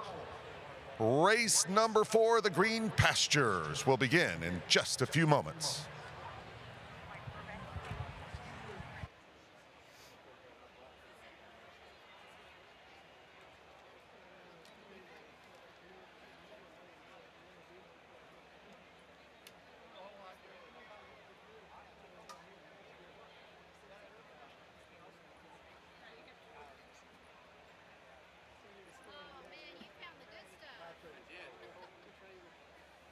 I need sugar.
Horses are now on the course for the upcoming fourth race. This is the Green Pastures. It is a stakes race. $75,000 is the purse.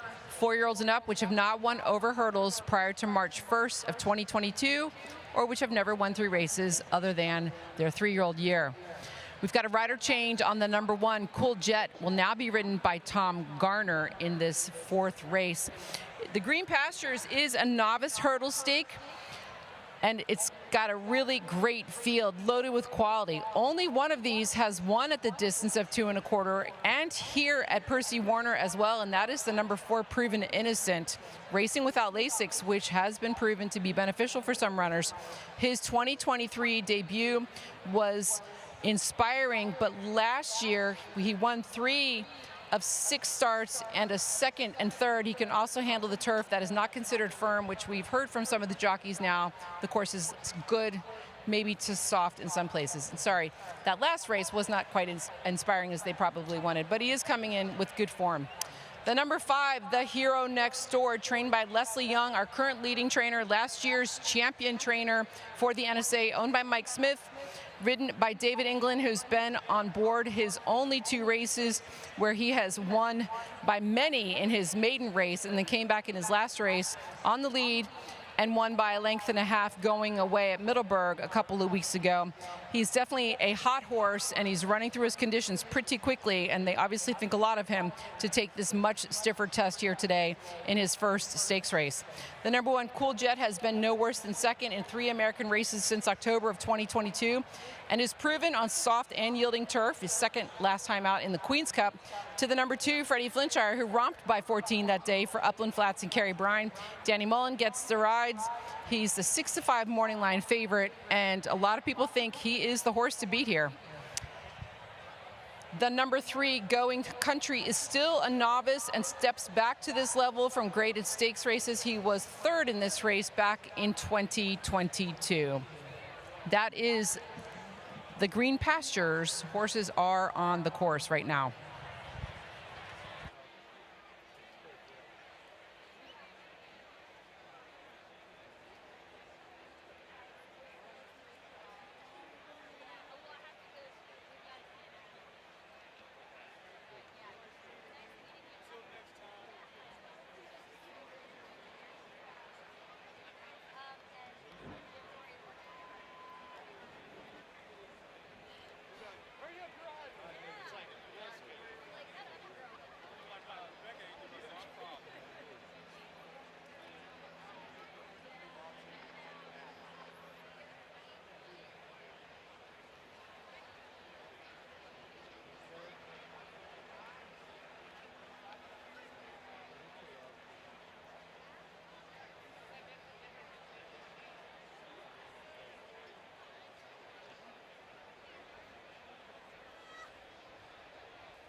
The Andrews Transportation Group best turned out in the Green Pastures is the number 4, Proven Innocent, trained by Jack Fisher and owned by Bruton Street US. Congratulations.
The horses are moving on to the course for race 4, the Green Pasture. Tom Gardner on number 1, Cool Jet. 5 headed down to the start. And this is the 2 1/4 mile distance, starting on the back side. And 12 national fences in all. They'll be at the start shortly.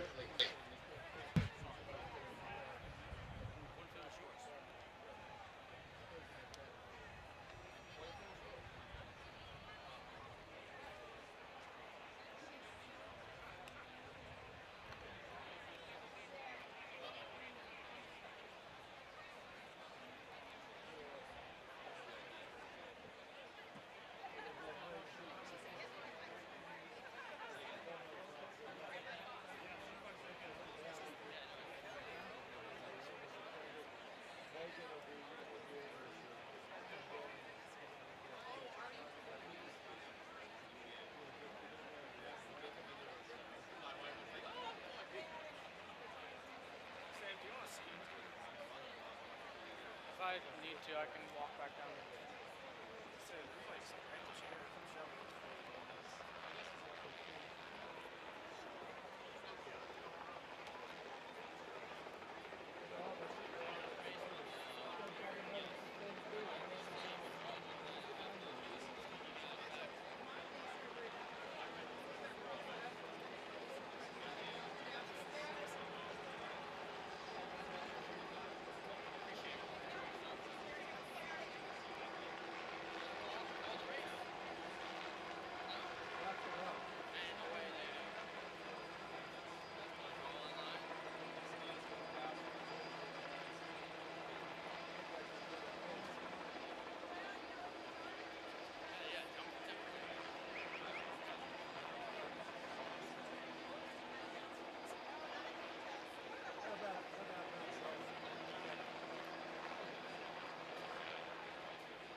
The flag is up and they're away in the Green Pasture.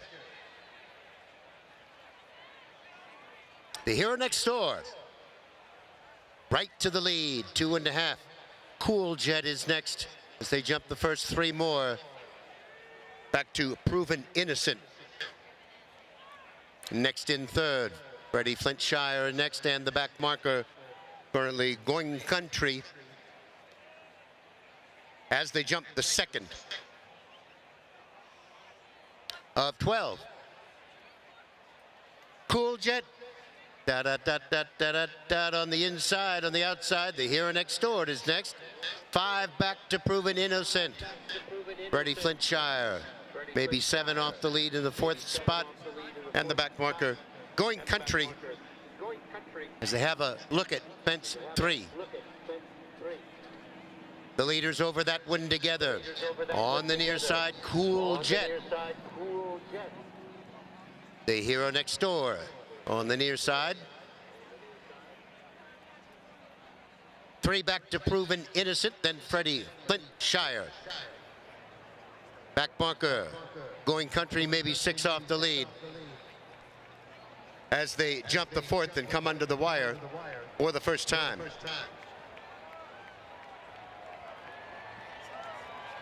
The Hero Next Door in front by 1 1/4 lengths to Cool Jet in second. 3 lengths back, Freddie Flintshire. Is next then Proven Innocent, Going Country at the back. As they jump the 5th. Cool Jet on the left towards the hedge. The Hero Next Door. Proven Innocent 2 1/2 behind him. Then we go to Freddie Flintshire, and Going Country is still at the back. Fairly static order now as they continue on, and now the Hero Next Door begins to pick it up a notch. Off by about 3.5 now. Cool Jet back in second. Proven Innocent is next. Freddie Flintshire to the outside. And then comes Going Country as they jump the 8th now and continue on down the back straight for the final time. The Hero Next Door in front, but Cool Jet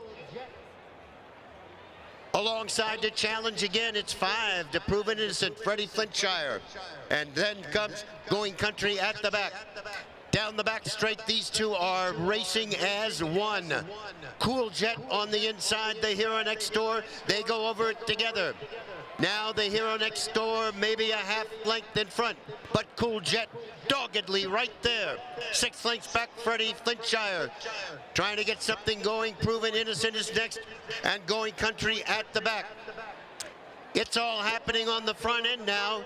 On the near side is Cool Jet with the lead. The Hero Next Door.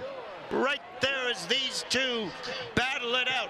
Tommy Gardner, David England.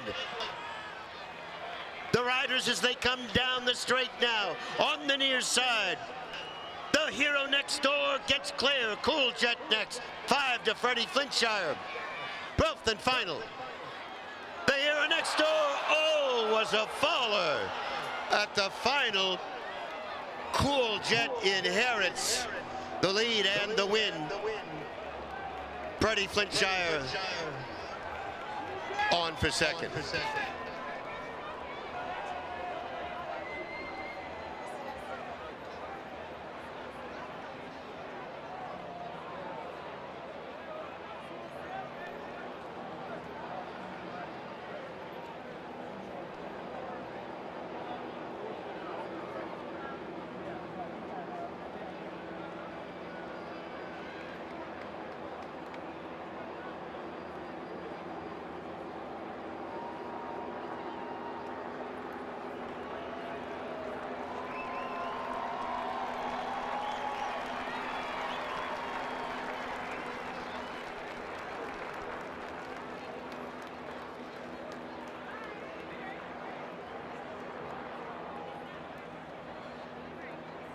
Apparently, horse and rider not injured at the spill.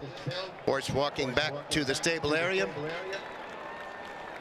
And David England apparently, hopefully none the worse for wear. Tough luck, David.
The unofficial order finish, the winner, number 1, Cool Jet. Number 2, Freddie Flintshire, second, and number 3, Going Country was third. 1, 2, 3, not official.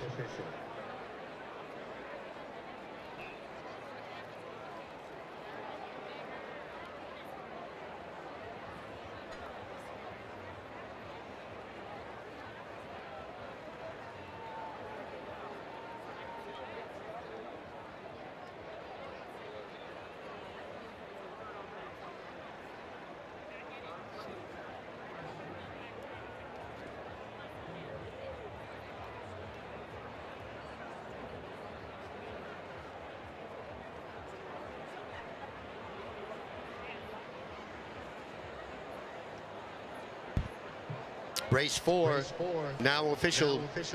The winner, number 1, River D Stables Cool Jet, trained by Jack Fisher, and the winning rider, Tom Gardner. In the 5th race, the Grade 1, Calvin Hoagland Iroquois. Number 3, Snap Decision, make the rider Sean McDermott. Sean McDermott. On number 3, Snap Decision, in the upcoming featured Iroquois.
Joining me now is Sean Clancy, who's managing partner for River D Stable. What a nice win with this horse, Sean.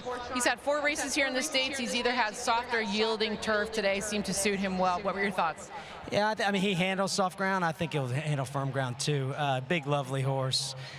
He's just a star. Everybody, as soon as we took him to Jack, everybody liked him. Everybody said all along they liked him so much. Tom Garner gave him a good ride. Soft lead in front by the hero next door. We had to soften him up. We softened ourselves up and got a little lucky at the last. But, you know, the name of the game's jumping. And that was a real thrill to come here and win a race.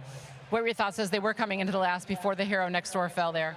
I was impressed with both horses because they had done so much running. They had good horses on the back foot. Freddie Flincher, Proven Innocent. Those horses were struggling to stay 5-10 lengths from. So I was impressed with both horses. I thought we were going to be a good, gallant second. I was going to be very proud of them. And Hero Next Door, it looked like he just stepped at it. You know, his green horse, he's a serious horse, and he had us. I mean, I knew we were going to be second. And then when he fell, I was standing by the last fence, and I just had this panic that we were going to go over him. So I was just, when he got around him, I took a deep breath.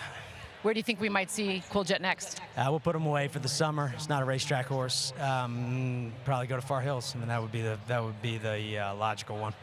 So now we've got the Grade 1 Iroquois coming up next. You've got City Dreamer coming into the race. What are your thoughts on him today? He's a lovely horse. He's just been a great soldier for us. This is his 6th season. He's up against it, obviously Grade 1. He's never won a Grade 1. There's not a lot of spots for him these days, so we just bring him here, big purse.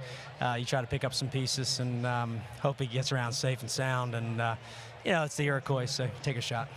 It's a big one, but it's a good one, and you deserve to be here. So congratulations with Cool Jet, and good luck with City Dreamer in the next. Thank you very much. Again, folks, that is Sean Clancy's the managing partner for Riverdee Stable, who just won the Green Pastures with the #1 Cool Jet, trained by Hall of Fame trainer Jack Fisher and ridden to victory by Tom Garner. We've got the Grade 1 Iroquois, $200,000 up on the line coming up next. Stay tuned for more racing here from Iroquois.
The fingernails for it.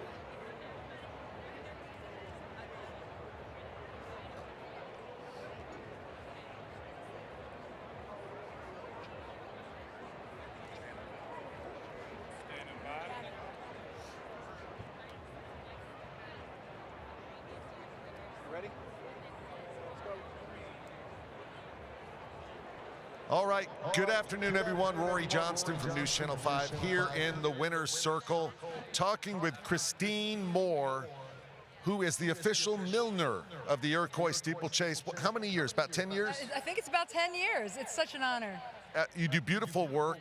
How have things changed with the styles through the years, and what are the trends? You know what? It's really great to see it come up every year, and everybody thinks about what they're wearing, and they're out for the fun, the racing, the whole thing. It's so great to see.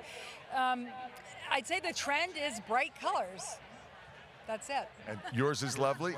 And this is part of a contest with In Focus, folks. The style and hat contest has been going on. Let's go over to Janet Kurtz right here from In Focus. A long relationship with Steeplechase, right? That's exactly right. And in fact, we're celebrating our 30th year this year. So it's so exciting to be a part of it. We want to thank our sponsors, Gus Meyer, Store 5A, Christine A. Moore, who's been amazing, My Southern Home, and Third Coast Salt Day Spa. So anyway, we're so excited to be here, but we want to announce our winners of our fashion contest. It's so exciting. These are some stylish people. Tell me about it. That's right. So our style contest judges, Bentley Caldwell, Carson Love, and Mary Huddleston, have been through the crowds today, and we have announced our winners. So we're going to start with our most stylish couple. Okay, right here. All right, so give us your names. Barry Grider. Pamela Dixon Evans. Yay. Very nice. Let's keep on going. We'll walk down the line here. And our most stylish female. Tommy Gibson. Beautiful. Our most stylish male. Jalen Patton. Looking good. Our most outrageous. Nick McGregor. Wow. Pineapple is the theme there. And our best hat, which happens to be a Christine A. Moore hat. Carla Adjent. All right, congratulations to all of the winners, the stylish ones, folks. Give them a big round of applause. Thank you to In Focus and Christine the Milner, and our next race will be coming up shortly. Make it in time.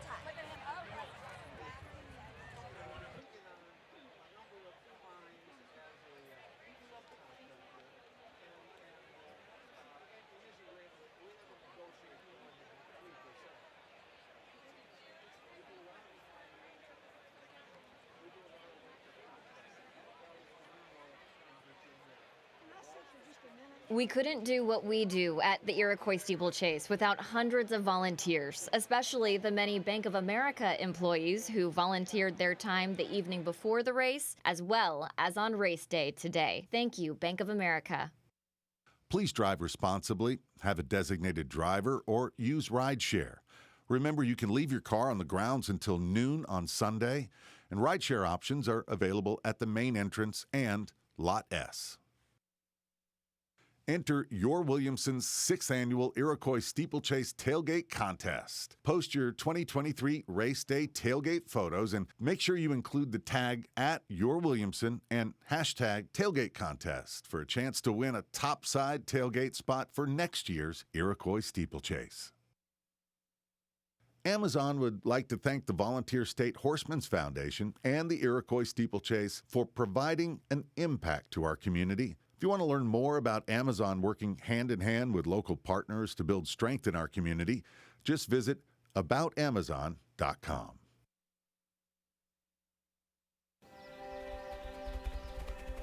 Our future depends on courage, determination, and a shared dream. Hard work creates bonds. We each play our part, and we find strength in the knowledge that our contribution promises a better life for all.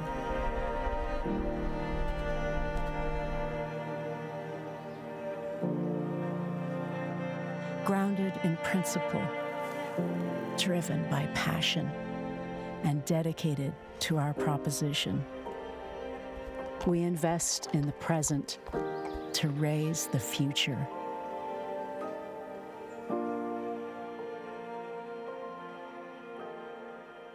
Brown Advisory, supporting the global equine community.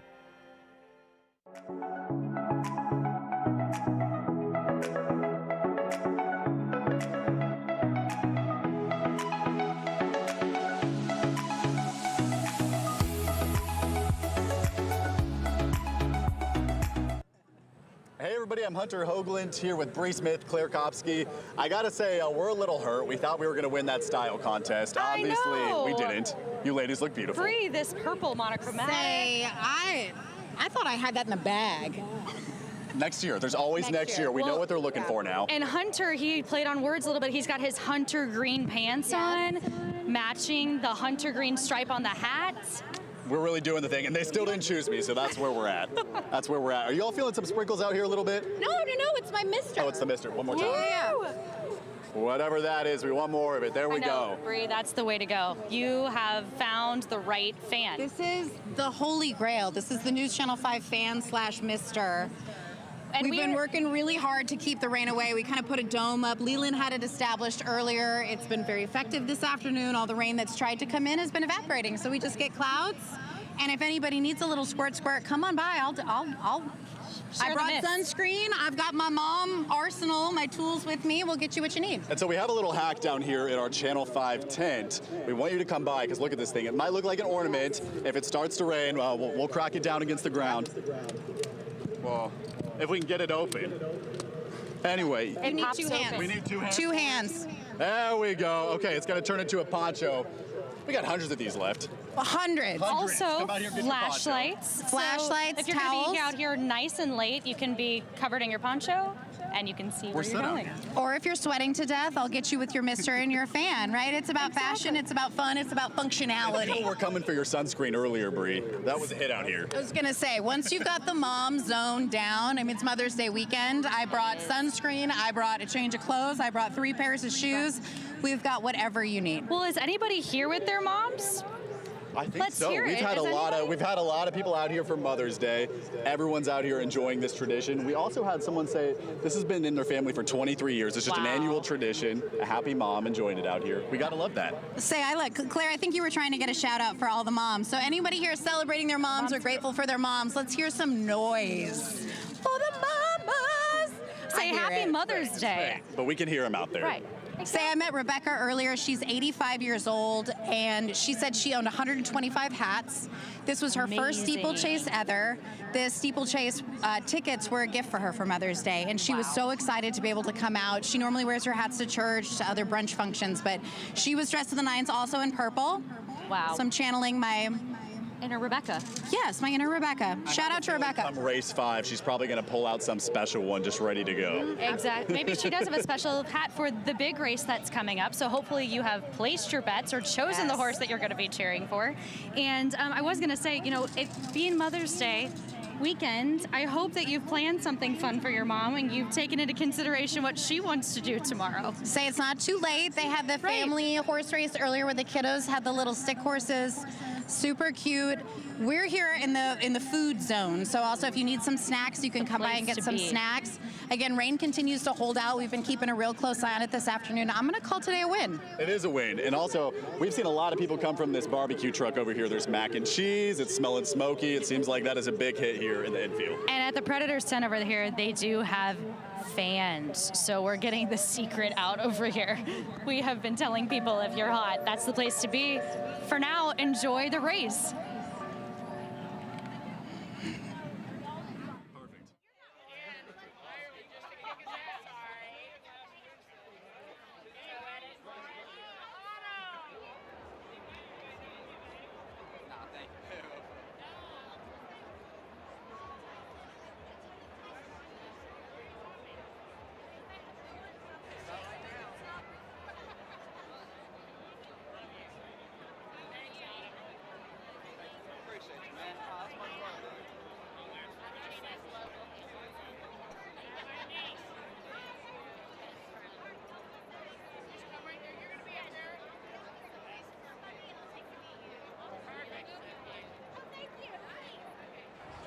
All right, ladies and gentlemen, it's here, the Calvin Hoagland Iroquois, sponsored by Bank of America. The horses are on their way up. This is a Sport of Kings Hurdle Stakes for 4-year-olds and up, 3 miles over national fences. Race number 5, the Calvin Hoagland Iroquois, sponsored by Bank of America, will begin shortly.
Our 2023 Iroquois Child Ambassador is Rivers.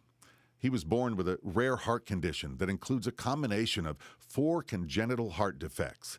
His care team at Monroe Carell Jr. Children's Hospital at Vanderbilt provided him with constant and vigilant support. Today, he's a thriving and energetic 10-year-old who enjoys horseback riding with his pony, Jelly Bean. Rivers brings so much joy to everyone in his life, and he's here because of that expert care. He continues to receive cardiology care and recently had a specialized hearing device implanted that allows him to have full auditory access to the world around him. We're so proud to have Rivers as our 2023 Iroquois Child Ambassador. In Carly Faith's case, she had a very large tumor in that eye and she was already completely blind in that eye. The best option was just to remove the eye that had the tumor. We could get care anywhere. I'd rather get on a flight to Monroe Carell Jr. Children's Hospital at Vanderbilt. From the nurses holding her and singing to her, trying to give her bottles. They've done a phenomenal job at just making sure that we feel like we have extended family and a home away from home. TVV Capital, official horseman sponsor of the Iroquois Steeplechase, believes in investing in the Nashville community and is honored to be a part of an event that gives back to our community each year. TVV Capital proudly supports the Iroquois Steeplechase and its efforts for the Monroe Carell Jr. Children's Hospital at Vanderbilt.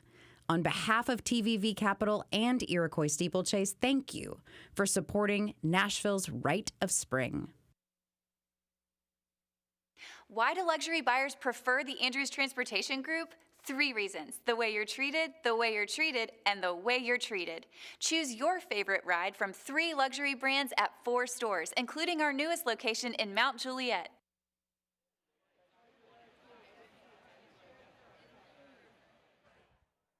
Good afternoon again. I'm Tyson Moore, Nashville president for Bank of America. We're proud to support the 81st running of the Iroquois Steeplechase.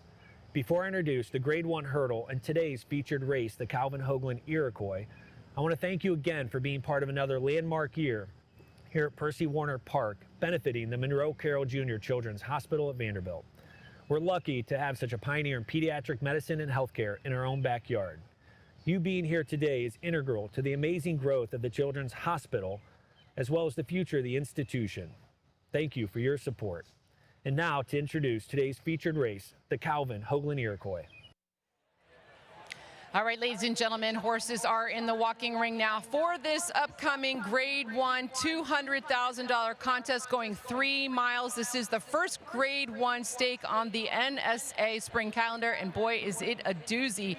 If you've never seen hurdle racing before prior to today, this is the very best of the division right here. And I'm going to start with the favorite, Snap Decision, number 3. He is going for race win number 3 here for Bruton Street US.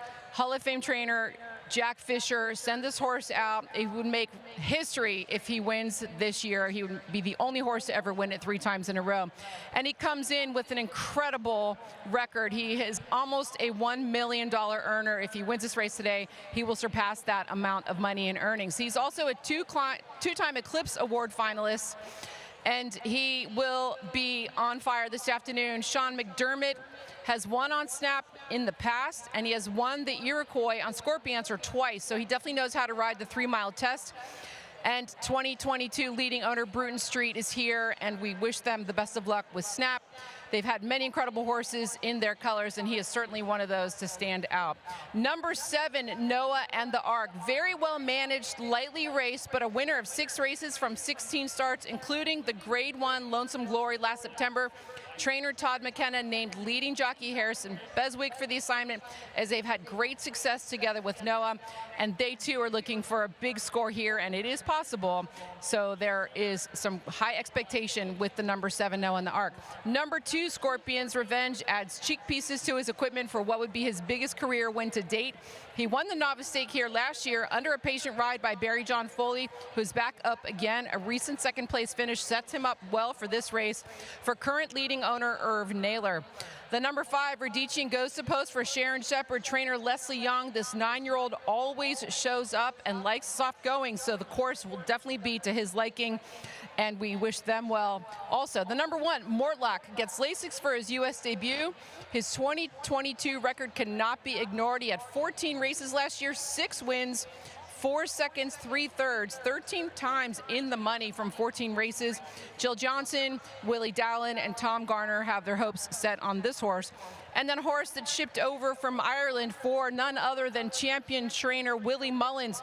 Owned by Malcolm Denmark, this is the number 8, Scaramanga, ridden also by champion Irish jockey Paul Townend, who flew in for the ride. This horse was 4th at the Cheltenham Festival back in March. They felt that was a good enough effort that day to be competitive here. And talking with David Casey, who is the assistant trainer for Willie Mullins, he said the horse traveled over well. He's a cool customer. He's been chilling out and doing well. This is the Iroquois, folks, Grade 1, $200,000. Good luck to all the contenders.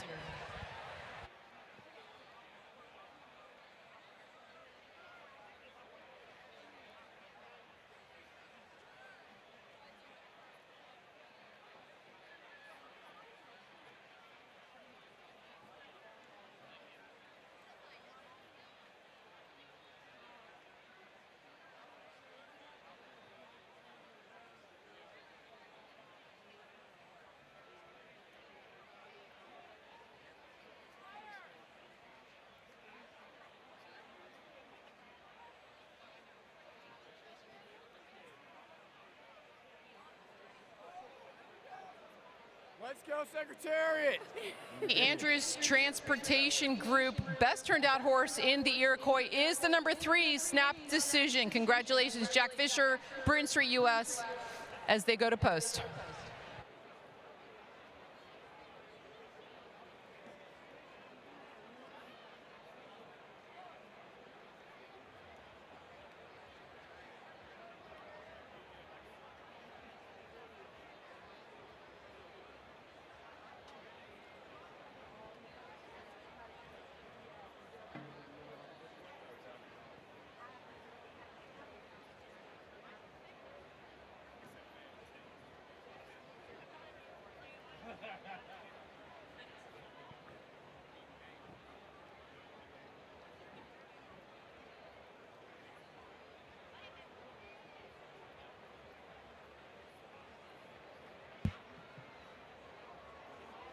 All right, the horse is moving on to the course for race 5, the Grade 1 Iroquois.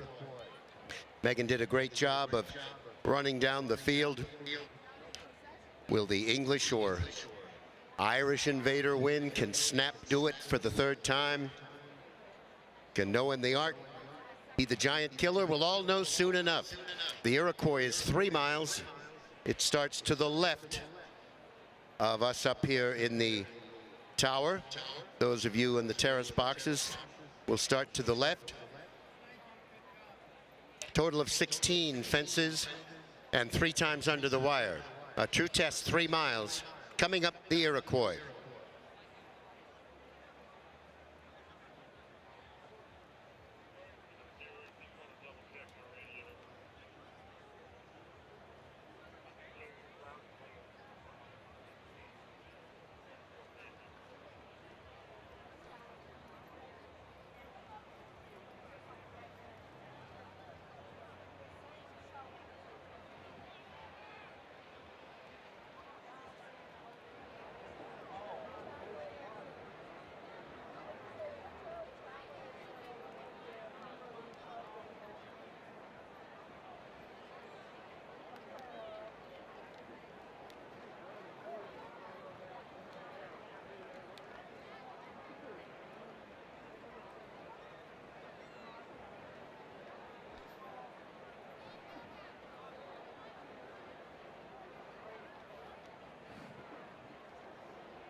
All right, the horses have reached the starting point.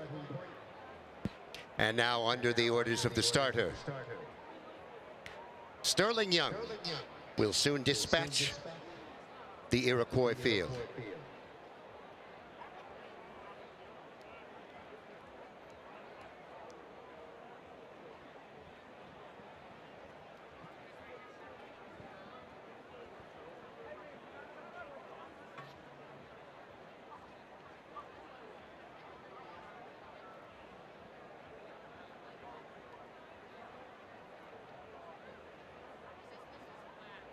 In line.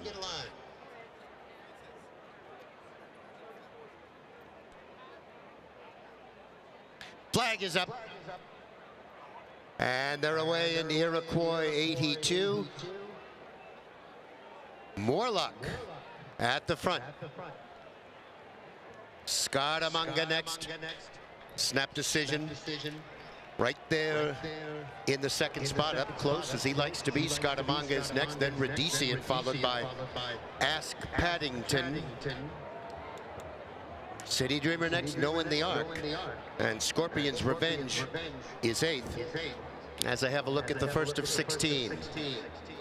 Conservative pace early on here as expected. And Morlock veered a bit with that jump, but has the lead. Snap decision there in second, Scaramanga. Ready Seein is next, followed by City Dreamer. In the River D colors, as Paddington next, Noah and the Ark. Back marker is Scorpion's Revenge as they turn and head to the back straight for the first time. Over fence 3 and Snap decision decides to go to the front with Morlock right alongside, 2.5. Scaramanga under a hold there. Redician is fourth, about 6 off the lead. As Paddington in the light blue is next. Noah and the Ark on the outside, then City Dreamer. Scorpion's Revenge is the back marker over fence 4. Snap decision bounces along on the lead here as they head to the 5th, in front by a length. Morlock is there in second. Noah and the Ark tugging at the reins there and looms up into 3rd. Scaramanga is 4th and Redician next in 5th. As Paddington is next, 3 to City Dreamer. And Scorpion's Revenge is at the back as they jump fence 6 and head to the far turn. Snap decision right at home here in Nashville and in front by 2.5. Scaramanga. And Morlock are heads apart in second, Noah. And the Ark, 5 off the pace in the Keystone Blue. Redician is next along the hedge. Then comes As Paddington, City Dreamer. Last save 1 and Scorpion's Revenge. Last of all, as they come now to the top of the straight for the second time. One more circuit to go. Can Snap decision make history today? Looking good. As Sean McDermott takes a look back to see where the rest of the gang is as they come now and set up for fence number 8 halfway home. Snap decision by 2.5. Scaramanga is next. Morlock in 3rd. Then comes Redician, 4th by about 7 off the pace. Noah and the Ark is next. As Paddington, City Dreamer. Scorpion's Revenge still the back marker now as they head on to fence number 9. Snap decision. Moving well on the lead over the 9th in front by 4. Scaramanga, the Irish Invader next. Morlock and Noah and the Ark can maybe pull an upset today, is out there in 4th. Then comes Redician, City Dreamer, As Paddington, and Scorpion's Revenge. And around the turn, Snap decision seems out for a canter, but still a long way to go. Jumping well in front, 2.5. Noah and the Ark. Can that one pull the upset today? Morlock is 4 off the pace in 3rd. Scaramanga is 5th, then Redician. As Paddington next, City Dreamer, and Scorpion's Revenge. Snap decision has the lead, but now Noah and the Ark in the Keystone colors is alongside. Morlock is 2.5 off the pace. Then comes Scaramanga. As Paddington is next, and Redician. Snap decision and Sean McDermott cling to the lead 1/2. Noah and the Ark right there on the outside. Morlock is next. Scaramanga in 4th. As Paddington next. Scorpion's Revenge moves up a bit. Redician next. And City Dreamer at the back. Jumping the last fence on the backside, and Snap decision is once again clear. In front, 2.5. Noah and the Ark is next. Scaramanga on the inside gains. Scorpion's Revenge may have something to say in the Nailer colors. Around the far turn, Snap decision has the lead. Noah and the Ark right there. Scorpion's Revenge in 3rd, then comes Scaramanga. And here they come now down the straight in the Iroquois. Snap decision still has the lead. Noah and the Ark is next. Scorpion's Revenge. Scaramanga comes Lawler's the leader. Scaramanga in front, 2.5. Snap will have to settle for second. Scorpion's Revenge. Tip a pint in Dublin. Scaramanga wins the Iroquois.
The unofficial order of finish, the winner, number 8, Scaramanga. Number 3, Snap Decision was second. Number 2, Scorpion's Revenge finished third, 8:32 unofficially. The time 5:49.1.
Race 5, the Iroquois is official. The winner, number 8, Malcolm Denmark Scaramanga, trained by Willie Mullins, Paul Townsend, the winning rider. In the 6th race, number 1, Fits the Jill, make the rider Jamie Bargery. Jamie Bargery on number 3, Fits the Jill in race 6. And I bet Megan has a lot of happy folks down there at the winner's circle.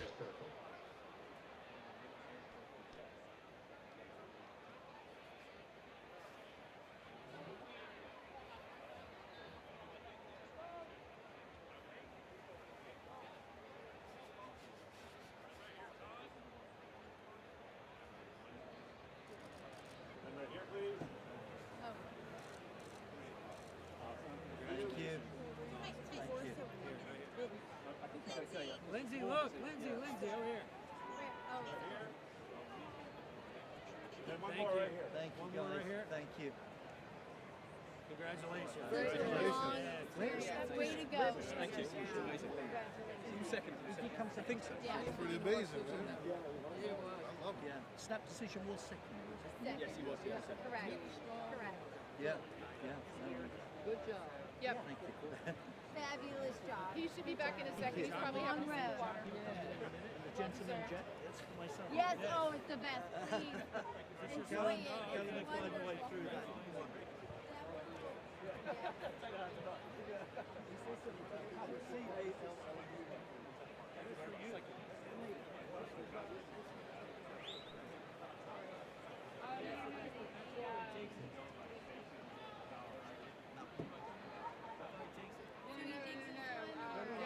That's a different person. That's last year. What trophy does he take? Oh, these stay.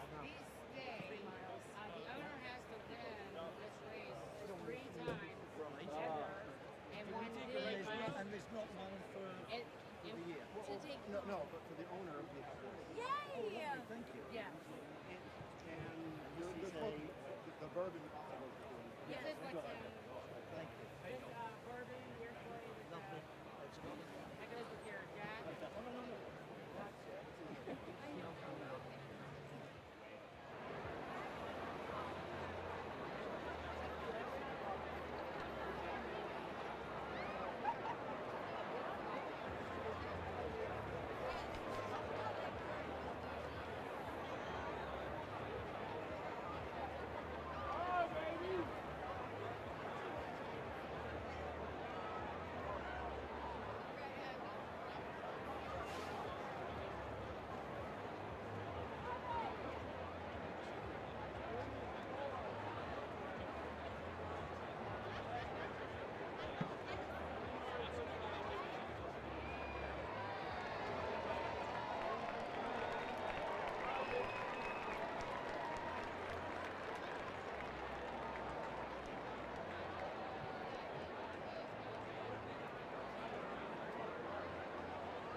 Do you have a sec, Paul? No? Okay. Safe travel home. Congrats. David. Sorry. Thank you very much. Thank you very much. Fantastic.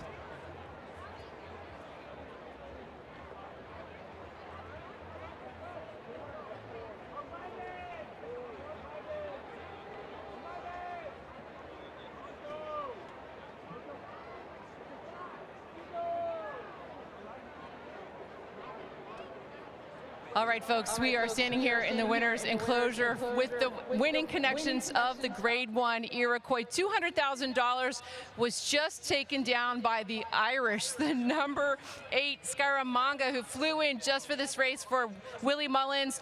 Owner Malcolm Denmark, his son Callum, but I'll start with David Casey, who shipped over earlier this week with this magnificent horse.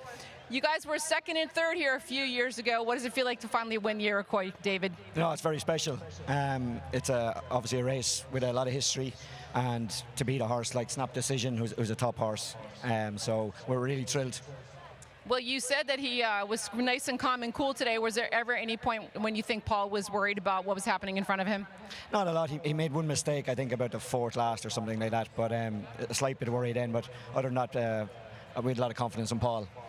Well, it was a fantastic victory, and congratulations to you. And Willie, I hope you're watching. Congratulations. Tootsies will be missing you tonight for sure. I will now turn to the owner, Malcolm Denmark. Congratulations on taking down our first Grade 1 stake of the season here. What's it feel like to win this big race at Iroquois? It's been a great experience to come to Nashville. We've never been to we've been to America many times, but we've never been racing and had a runner here before, and we've been made so welcome. It's such a friendly place, Nashville, and we've had a great time. So this just caps it, and it's been a great experience. So right up there with a lot of the other big wins I've had in Europe. So really great, really good. Well, that's nice to hear. Can you tell us a little bit about the decision that was between obviously you and Willie about picking the Grade 1 Iroquois for this horse and shipping over? Why this race? Because the ground here is just a little bit firmer than it is in Ireland and the UK, and it's still lovely, safe. You have a great covering of grass, and we just decided it would be a really good place for the horse to run. He likes it like this. I know you think it's a little bit wet today, but for us it's lovely, dry, safe ground. So we were delighted to come here. Now, will he stay in the States and continue an American campaign, or is he going to fly back to Ireland? Not sure. I think we need to think about that. I actually thought that we'd have a really big task to beat Snap Decision. So I think, we were here, really potentially for, maybe one of the places. So the fact he's beaten such a good horse as Snap Decision really makes us have to think again. So, we'll be thinking about that as long as we're not drinking too much in the bars in Nashville tonight. So looking forward to it. Well, you have a lot to celebrate, and I'm sure downtown Nashville will be happy to see you guys down there. Congratulations on a fantastic victory here. Thank you very much indeed. Very, very kind. Folks, that is Malcolm Denmark. He is the owner of the winner of the Grade 1 Iroquois, and that is none other than Irish-bred Scaramanga, who shipped over from Ireland, confidently handled by Paul Townend around the race, trained to victory by Willie Mullins, and what a fantastic win for you guys. Congratulations. We do have 2 more races coming up on the card. Stick tuned for more.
Thank you.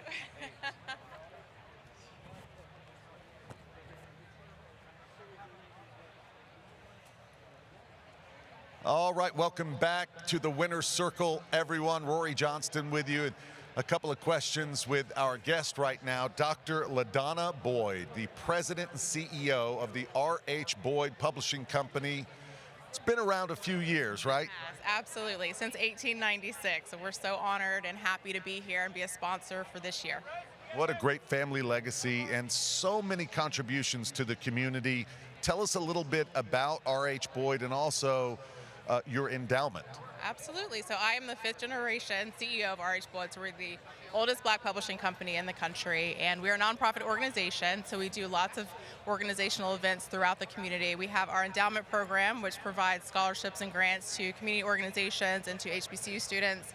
We also have our 2nd annual Legacy Ball coming up on June 17th at the Four Seasons. That's our biggest fundraiser, so very excited for that. And again, just so happy to be here to support all the initiatives that you do here as well. Certainly the longevity and success of this company and the family involvement is fantastic. You're always giving back, and now a part of Iroquois Steeplechase. You're a Nashville native. Yes. You've grown up around this event. Tell us a little bit about that and your R.H. Boyd's involvement. Yeah, absolutely. So we are a jump sponsor this year. It's our 3rd year doing that, but I've been coming to this for many, many, many years. It's always so much fun. It's the biggest social event of the season, so I love to come out here. I love to see the fashion, the fascinators, the beautiful hats, everything. So it's always a blast. You're looking very fashionable, Doctor. Thank you so much. Dr. LaDonna Boyd, R.H. Boyd Publishing. Great involvement here for the past few years, and we hope that they stay. A quick programming note, or actually a housekeeping note. Listen to this, everyone. Because of the weather, all vehicles will be allowed to stay inside until Tuesday at noon. Mark it down. This is at your own discretion. You can leave your car here until Tuesday at noon. We'll remind you again later, and race 6 will be coming up in just a few moments.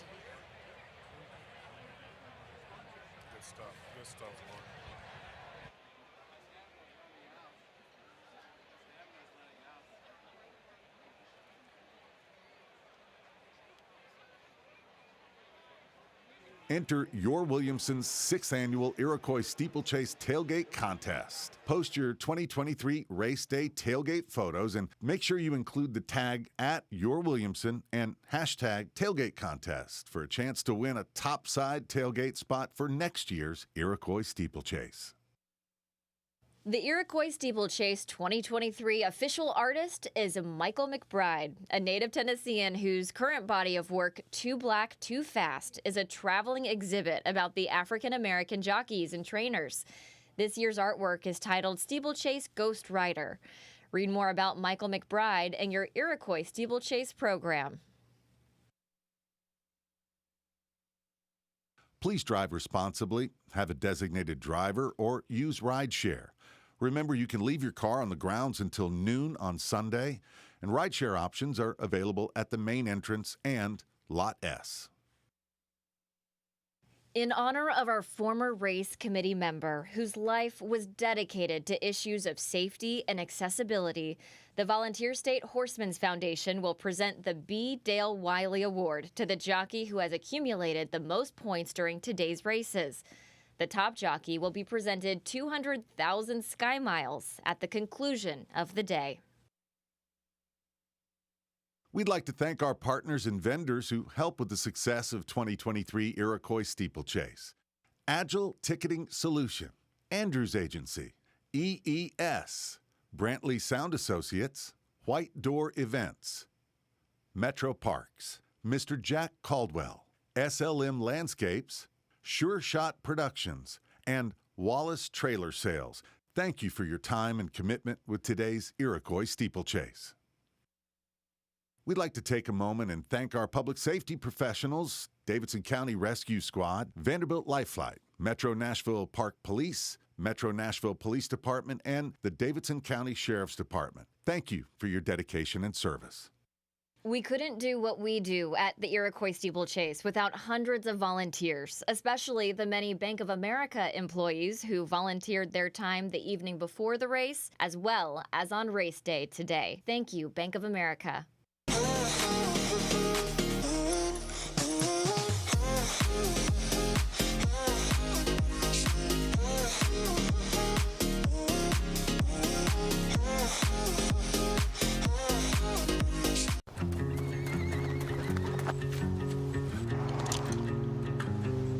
okay. Come on. That's right. And his eyes. You see his eyelashes too? She's gonna be okay. Oh, hold on. Giving horses the right care. Because they give it right back. We're getting old, aren't we? Think Dad's searching doggy diet plans for Josie?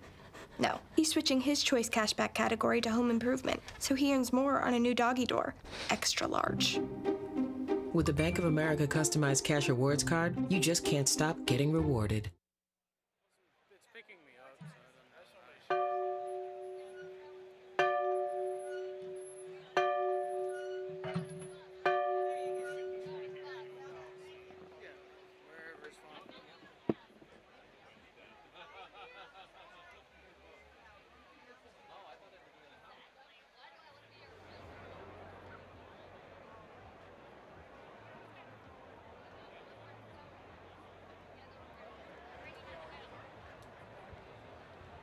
We just heard the sound of the bell. Tells us it's time for the horses to make their way to the paddock for our 6th race of the day, the Margaret Curry Henley Sport of Kings Filly and Mare Hurdle Stakes. For fillies and mares 4 years old and upward, 2 miles and 1/4. Race number 6, the Margaret Curry Henley Sport of Kings, will begin shortly.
How do you follow up a grade 1 stake like that one? Well, you showcase the fillies and mares, and that's what we're going to do with this upcoming 6th race. The Margaret Curry Henley Hurdle Stake, $50,000 on the line. These fillies and mares are 4-year-olds and up, and they are going 2 miles and 1/4 around this gorgeous Iroquois race course. Another excellent field here. Carrie Bryan has 2 that are worth a look. The number 7, Molly Fantasy. She's had 5 starts, 3 wins over jumps, never worse than 3rd, and she has been running against the boys competitively. She does carry the top weight of 155 pounds, and on a warm day like today, that might be a bit of a hindrance. The number 10, Claire Bell, gets in with 135 pounds, so she's 20 pounds less than Molly Fantasy. She was 2nd in a stake last time out and also against the boys, so Carrie's got 2 horses here that look like legit contenders. The number 4, Can You Do the Twist, owned and trained by Arch Kingsley Jr., going for win number 3 on the Iroquois card. This 5-year-old mare has a lot of speed and will relish the softer going as she did the day she broke her maiden and coming from off the pace in her last. So she's pretty versatile.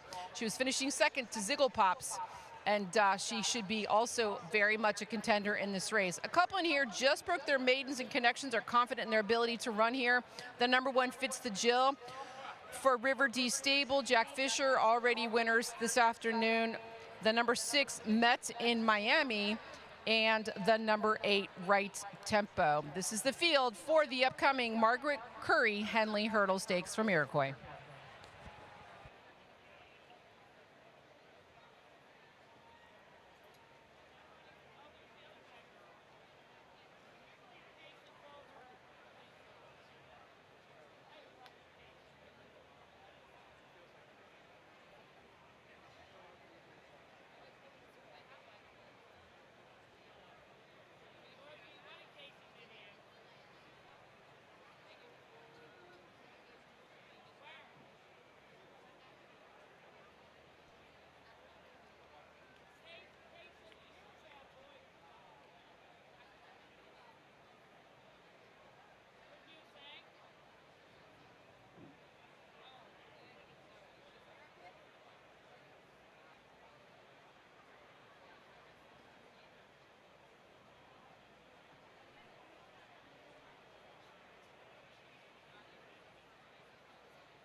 The Andrews Transportation Group best turned out in this 6th race is the number 6, Mets in Miami, trained by Kate Dalton, owned by Joseph Fowler Jr. Congratulations.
this. You're okay.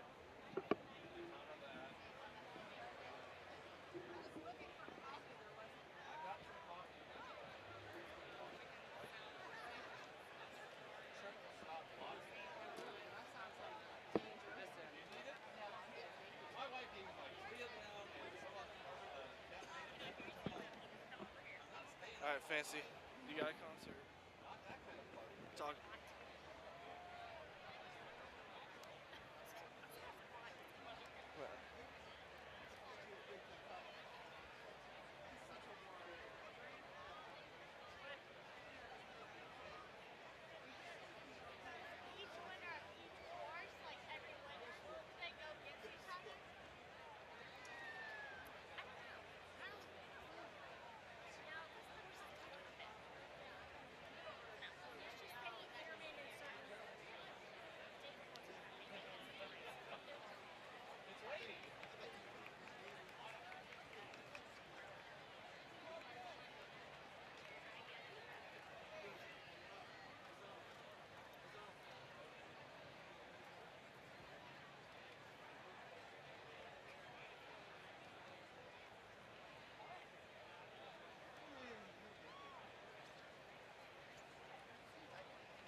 And the horses. The fillies and mares are on the course for race 6. The Margaret Curry Henley, a great Nashville horsewoman, Miss Henley, and this race in her honor. A field of 8. 2 1/4 miles over the national fences. Once again, we start on the backside. 12 jumps in all.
Now, moving in line for the start.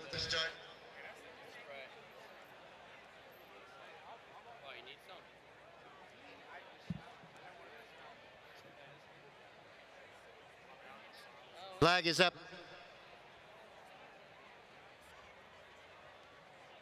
And they're away. In race 6 here at Iroquois, the Henley met in Miami. She goes right for the front. Box in the park. In the white colors, now alongside. Molly Fantasy in between horses, right tempo on the outside. Then comes Can You Do the Twist? 2.5 to bear Casa. Fits the Jill on the outside. Clarabelle. At the back, as they jump fence 2 of 12. and move to the far turn. Fox in the Park has the lead by 3 parts of a length with Met in Miami just alongside her. Entry mate Right Tempo is third. And then they'll ship them to Molly Fantasy is next along the inside. Can You Do the Twist? Followed by Fitz the Jill, Bercasa. And the back marker is Clarabelle. As they come to the top of the straight now for the first time. What race were you? 5? On defense number 4. And Right Tempo has moved up to take the lead. Fox in the Park is next. Met in Miami settles back into third. Molly Fantasy is next, followed by Fitz the Jill. Then Can You Do the Twist? Bercasa. The back marker is still Clarabelle now, with another circuit to go. Right Tempo and David England draw off by 6 now. Met in Miami second, 2.5. Fox in the Park is next, third. Then comes Molly Fantasy and Can You Do the Twist in 5th. Riverdee's Fitz the Jill, Bercasa in the pink, and Clarabelle still at the back. And as they jump, fence 6, Right Tempo chooses to go a bit wide,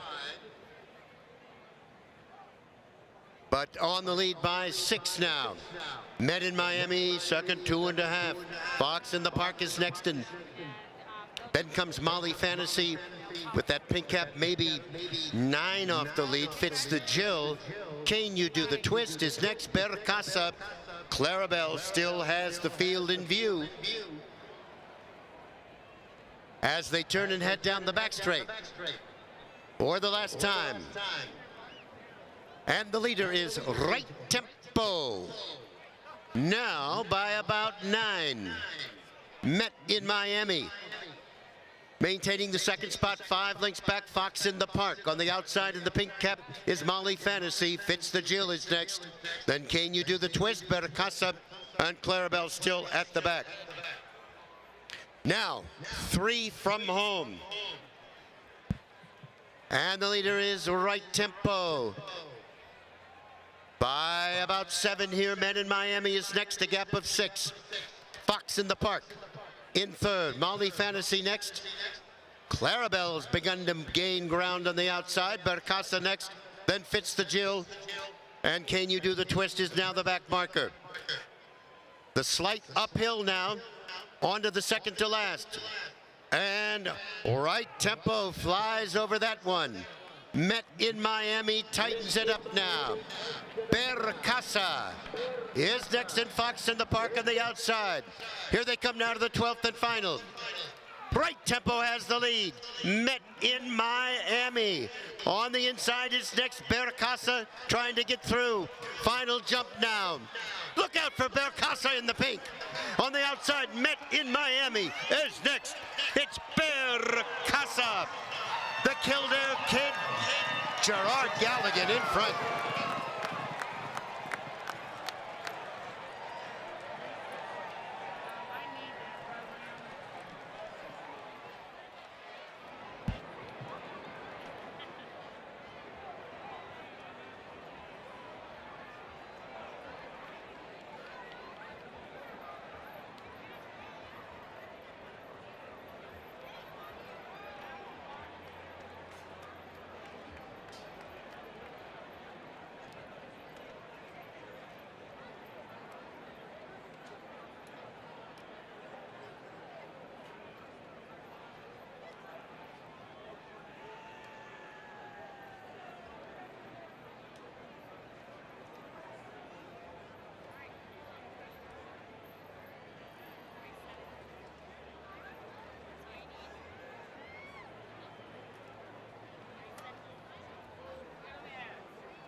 The unofficial order finished the winner. Number 3, Bercasa. Number 6, Met in Miami was second. Number 8, Right Tempo third. Number 5, Clarabelle fourth. 3, 6, 8, 5. Not yet official.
Race 6, now official, the winner, number 3, Bercasa. Owned and trained by Catherine Nelson. Gerard Galligan, the Kildare Kid as we call him. The winning rider, number 6, Met in Miami, second.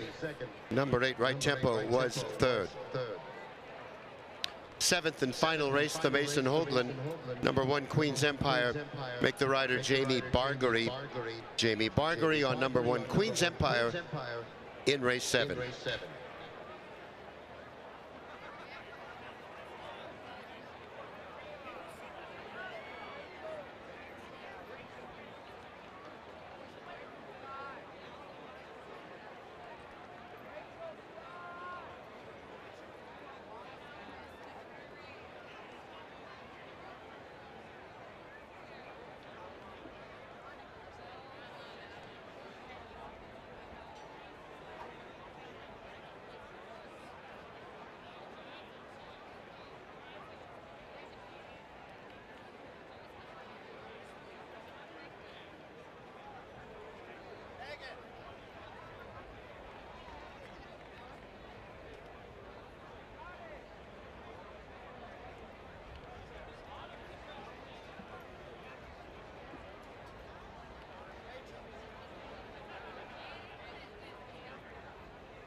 Ladies and gentlemen, right now I'm standing with the assistant trainer, Skylar McKenna, who just saddled her mom, Kathy Nielsen's horse, Berkasa, to win the Margaret Curry Henley Hurdle Stake.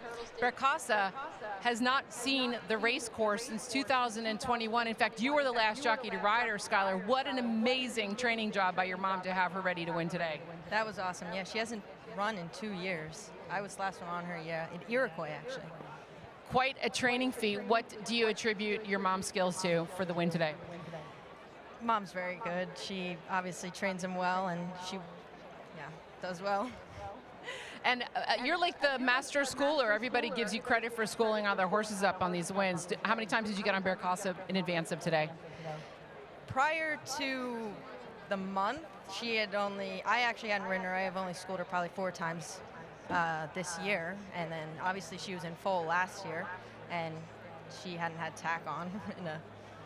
Well, that was going to be my next question, is that the reason she was off for so long is because she actually became a mom, correct? Yeah, so when I rode her here in 2021, she was, I think, 65 days pregnant in foal, and obviously we weren't allowed to run her in the fall because she was going to have her foal in 3 months, and she had a foal, and foal's now a yearling, and mom brought her in, and now she's back a racehorse, stakes winner.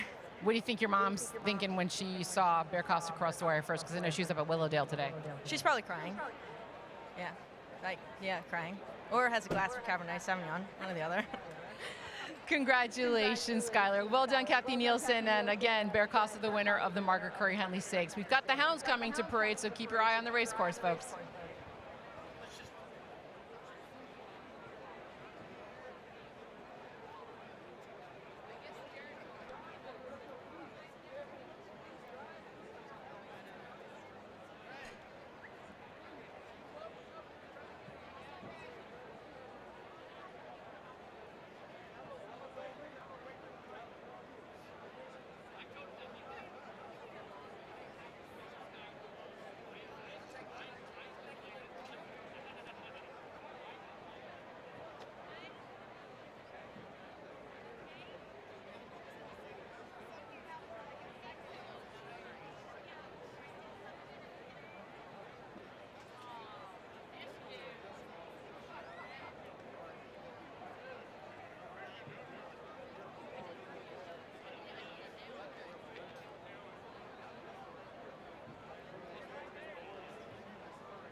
And here come the hounds.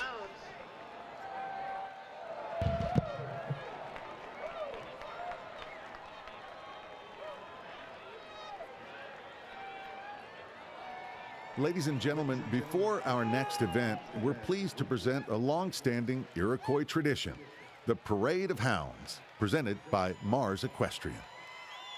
We're honored today to have the Mel's Foxhounds parading before us, guided by the Mel's huntsman and master of foxhounds, Mr. Charles Montgomery. The Mel's Foxhounds was founded in 1964 in beautiful Giles County and has hunted continuously in that area for 59 years. The Mel's maintains a kennel of approximately 40 crossbred hounds. Foxhounds are counted in couples or by twos, and accordingly, the Mel's cares for 20 couples of hounds. Crossbreds are a blend of American foxhounds and English foxhounds. These hounds have been bred for generations to be suitable to the country in which they'll hunt. Now, the Mel's hunt country, located in Giles County, is quite hilly. So the Mel's foxhounds are bred for speed, stamina, and their cry. That's the music, as it's sometimes called, which helps the hounds stay together as a pack. Indeed, it's thrilling to hear the voices of the Mel's foxhounds joining as one. The Mel's organization is run by masters of foxhounds. The Mel's masters are William D. Haggard, who is also a trustee of the Volunteer State Horsemen's Foundation and a member of the Iroquois Steeplechase Race Committee, Stasia Backrack, Gerald Robeson, Charles Montgomery, and Teresa Menifee. Master Montgomery is one of North America's preeminent huntsmen and is in his 44th year of hunting hounds. He's ably assisted today by his 3 whippers in, Elizabeth Boo Montgomery, Claire Penny, and Genevieve Kennan. These 4 professionals work year-round training hounds and developing the pack. The Mells is dedicated to conservation of open land for fox hunting and has both founded and actively supports the Sugar Valley Land Alliance. Efforts like the Sugar Valley Land Alliance help to ensure that open land and habitat will be preserved for generations to come. Some history now. The relationship between fox hunting and steeplechase racing actually traces back hundreds of years. Steeplechasing actually grew out of fox hunting. Fox hunting historically required horses that were bred for speed and stamina, and that naturally evolved into discussions as to who had the fastest horse. The resulting competition would often involve contests to see who could race across the countryside toward a church steeple, the first to arrive being declared the winner. So let's give a warm welcome to this beautiful pack of foxhounds, and thanks to the hunt masters who preserve this great heritage and sport. The Parade of Hounds has been presented by Mars Equestrian.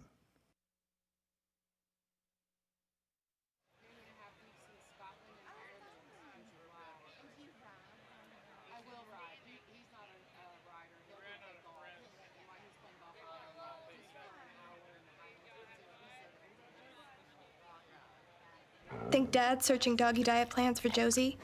No, he's switching his choice cashback category to home improvement, so he earns more on a new doggy door, extra large.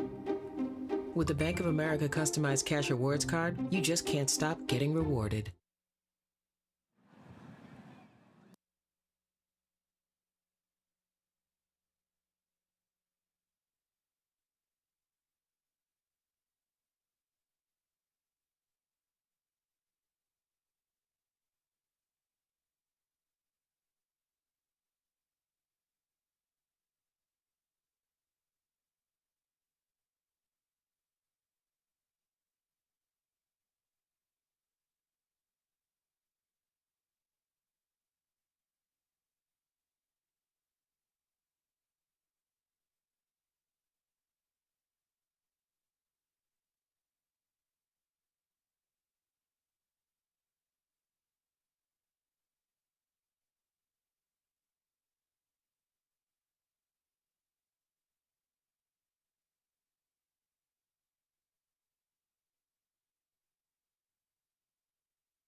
need them to tell me I can play this so I can get out of the sun, because I'm...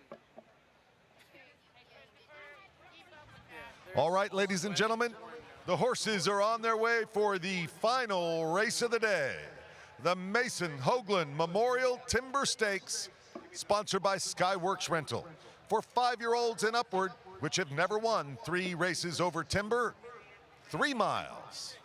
Race number 7, the Mason Hoagland Memorial Timber Stakes, sponsored by Skyworks Rental, will begin shortly.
Samuel Hickerson making the call to the post as he has done for many years here now at Iroquois. We're so lucky to have him here.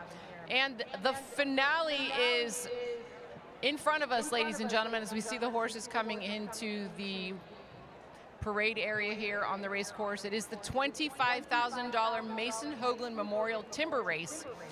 So these horses are going to go 3 miles over the big wooden jumps, not the hurdles. The number 5, Court Ruler, locally owned by Leapers Fork Steeplechase. He's fresh off a big win late in March and against Better Than This. That same could be said about his last start in 2022. But he's definitely a horse to be considered in this race, and his jockey, Jared Galligan, just won the last race, so he's riding high right now on that win. The number 3, Chosen Mate, also fresh off a win where he made the lead early and kicked clear, as the running note says. He is a perfect 2 for 2 this year for Armada Stables, and trainer Ricky Hendricks, who I mentioned early on, is having an incredible spring. And Harry Beswick gets the mount this afternoon. He is our current leading jockey on the NSA standings. And the number 3, Family Tree, owned by current leading owner Irv Naylor and trained by Neil Morris. He comes here from a win last time out at Foxfield. He stalked the pace there under Barry John Foley and will benefit from the same tactic here in the Mason Hoagland Memorial. Again, it's a stakes race, actually an allowance race with a purse of $25,000. Horses are going 3 miles over the timber fences. Good luck.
And the Anderson Transportation Group best turned out in the 7th race is the number 3, Chosen Mate, trained by Ricky Hendricks for Armada Stables. Congratulations.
And the horses are moving on to the course for the nightcap, the Mason Hoagland Memorial.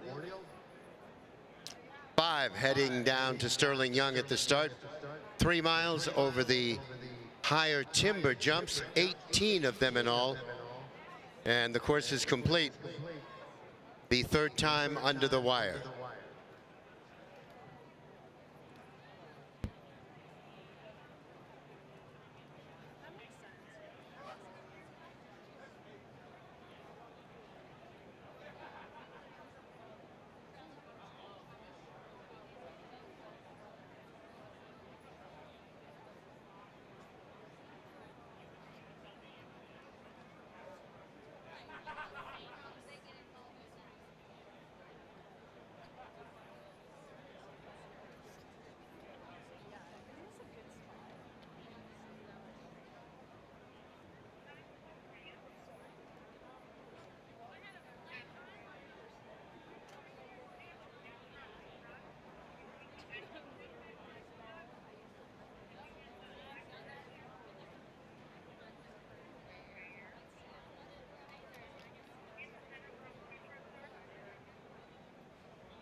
All right, there at the start, way up in the right-hand corner of the course. They'll cut through the infield over this new timber course here at Percy Warner. You get a nice view there on the monitor. 18 timber fences.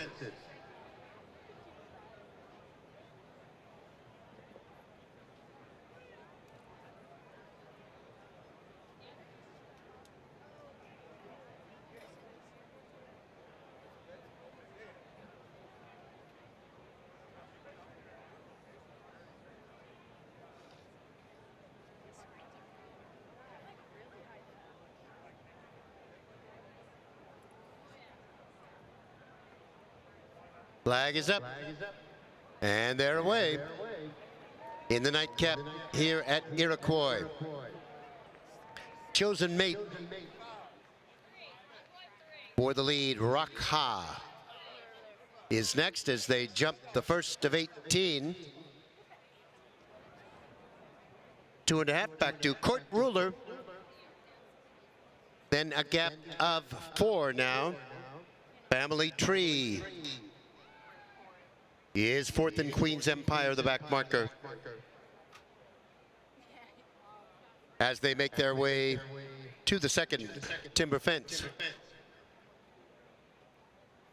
Chosen mate there in the Armata colors, on the lead by a length and a half. Raka is next. Court Ruler in the diamonds, followed by Family Tree. Queen's Empire at the back as they turn and come towards us now. Great view of that timber fence as they come towards us for the first under the wire of 3 times. Chosen mate by 2.5 to Raka. 6. Back to Court Ruler there in 3rd. Family Tree next. Queen's Empire at the back. And again, a grand steeple sight in steeplechasing as they go way out now along Old Hickory. And they have a great view as they move away from us. Chosen Mate and Raka on the lead. Court Ruler. Next and third, Family Tree, Queen's Empire at the back. They'll turn left along Old Hickory on this perfectly groomed course as they make their way to the back straight.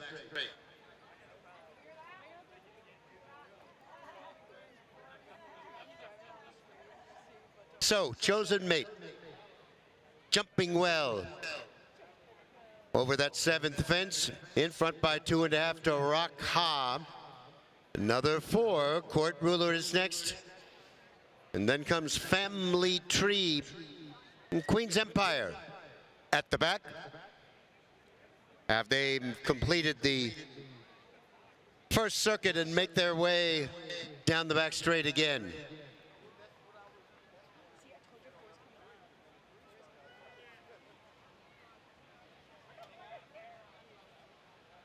So Chosen Mate continues to lead it by a half with Raka. To the outside, 5 lengths back is Court Ruler, 6 more now. Family Tree and Queen's Empire at the back. As they'll make the left-hand turn, somewhat sharp turn, and come towards us now at the tower. Harrison Bestwick has Chosen Mate on the front end. By 3, Raka in the gold is next. Then comes Court Ruler, 2.5, Family Tree, Queen's Empire at the back. As they come to us now with 1 more circuit to go in the Hoagland. 7 fences from home, and Chosen Mate, cool as a cucumber on the front there, not sweating a bit, in front by 2.5. Court Ruler next, Raka, Family Tree, followed by Queen's Empire as they pick it up a bit now and head out away to Old Hickory.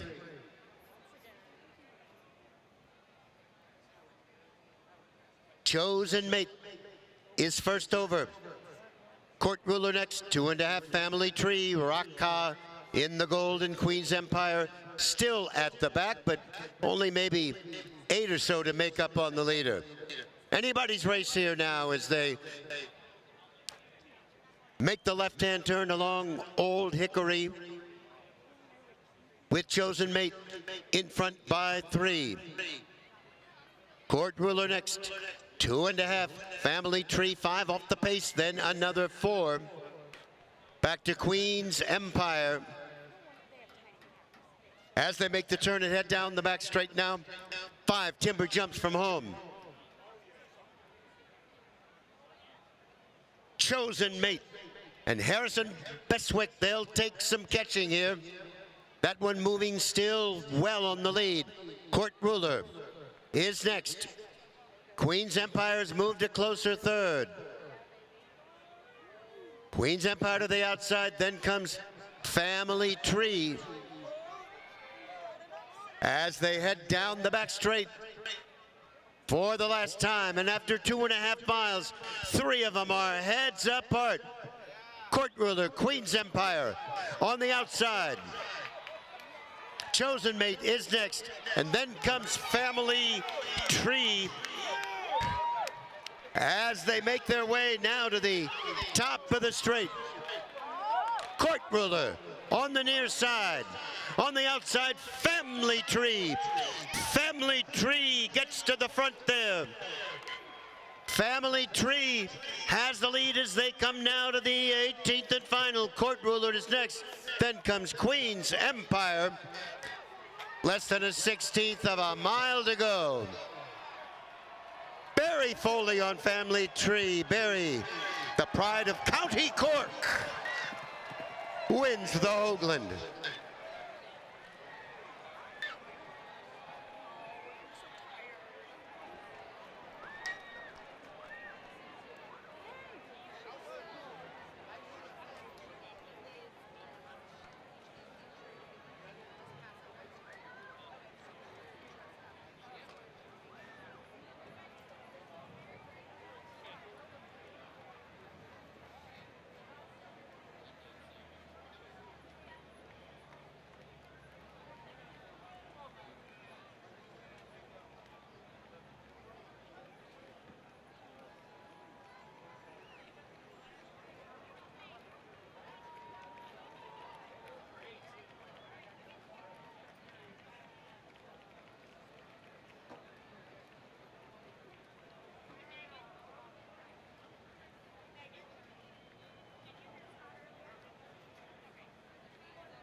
The unofficial order to finish, the winner, number 2, Family Tree. Number 5, Court Ruler was second. And number 1, Queen's Empire, third. 2, 5, 1, unofficially.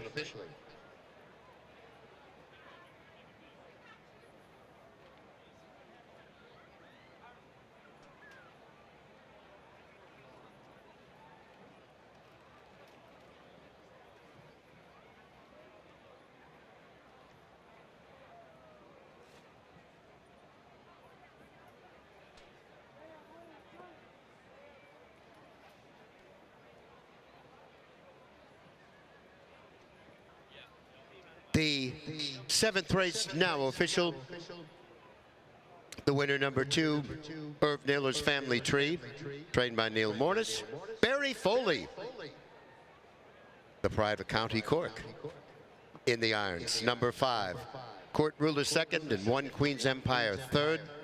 That does it for me. Tony Bentley up on the stands. Always great fun to call the races here in Nashville. And now back to my colleague Megan with all the happy winners.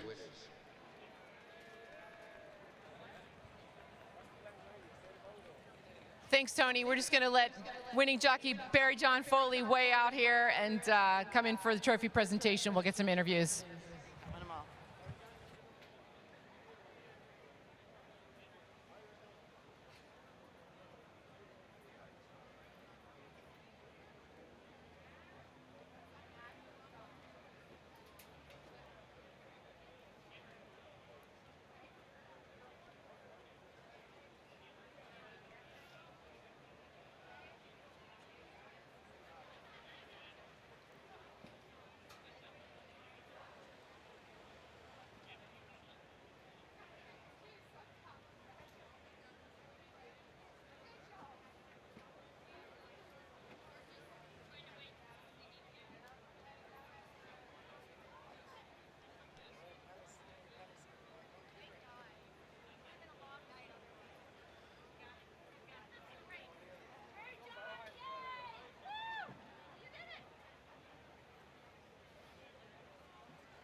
have the winning trainer, Neil Morris, here in just 1 second. He's picking up some gentleman jack. But I do want to congratulate Barry John Foley, the jockey on Family Tree for Irv Naylor, those famous yellow and green colors. We kind of match.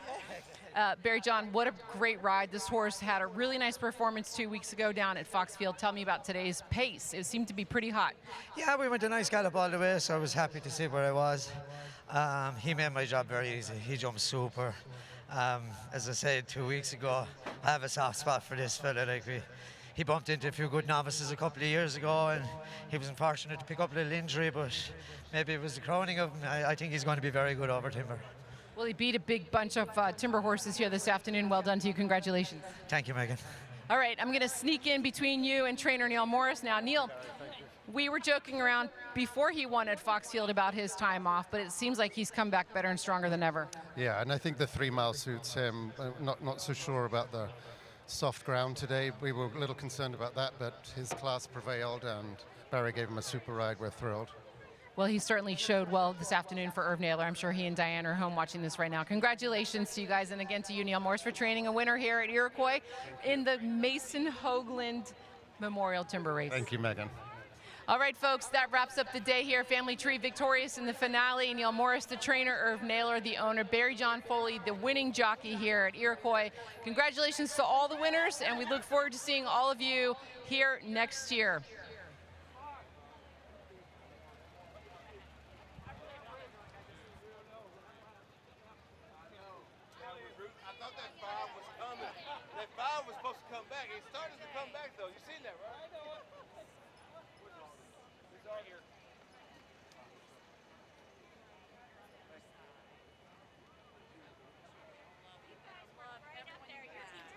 And the leading jockey on the day, based on placings, is Danny Mullins. Congratulations, Danny, if you're still here. Terrific. If you've already hightailed it back to Ireland, they'll get you those 200,000 Sky Miles real soon. And that does wrap the day, ladies and gentlemen. Again, a fantastic day here at Iroquois. Be sure that you all get home safely. This is Megan Connolly saying goodbye. We'll see you next year.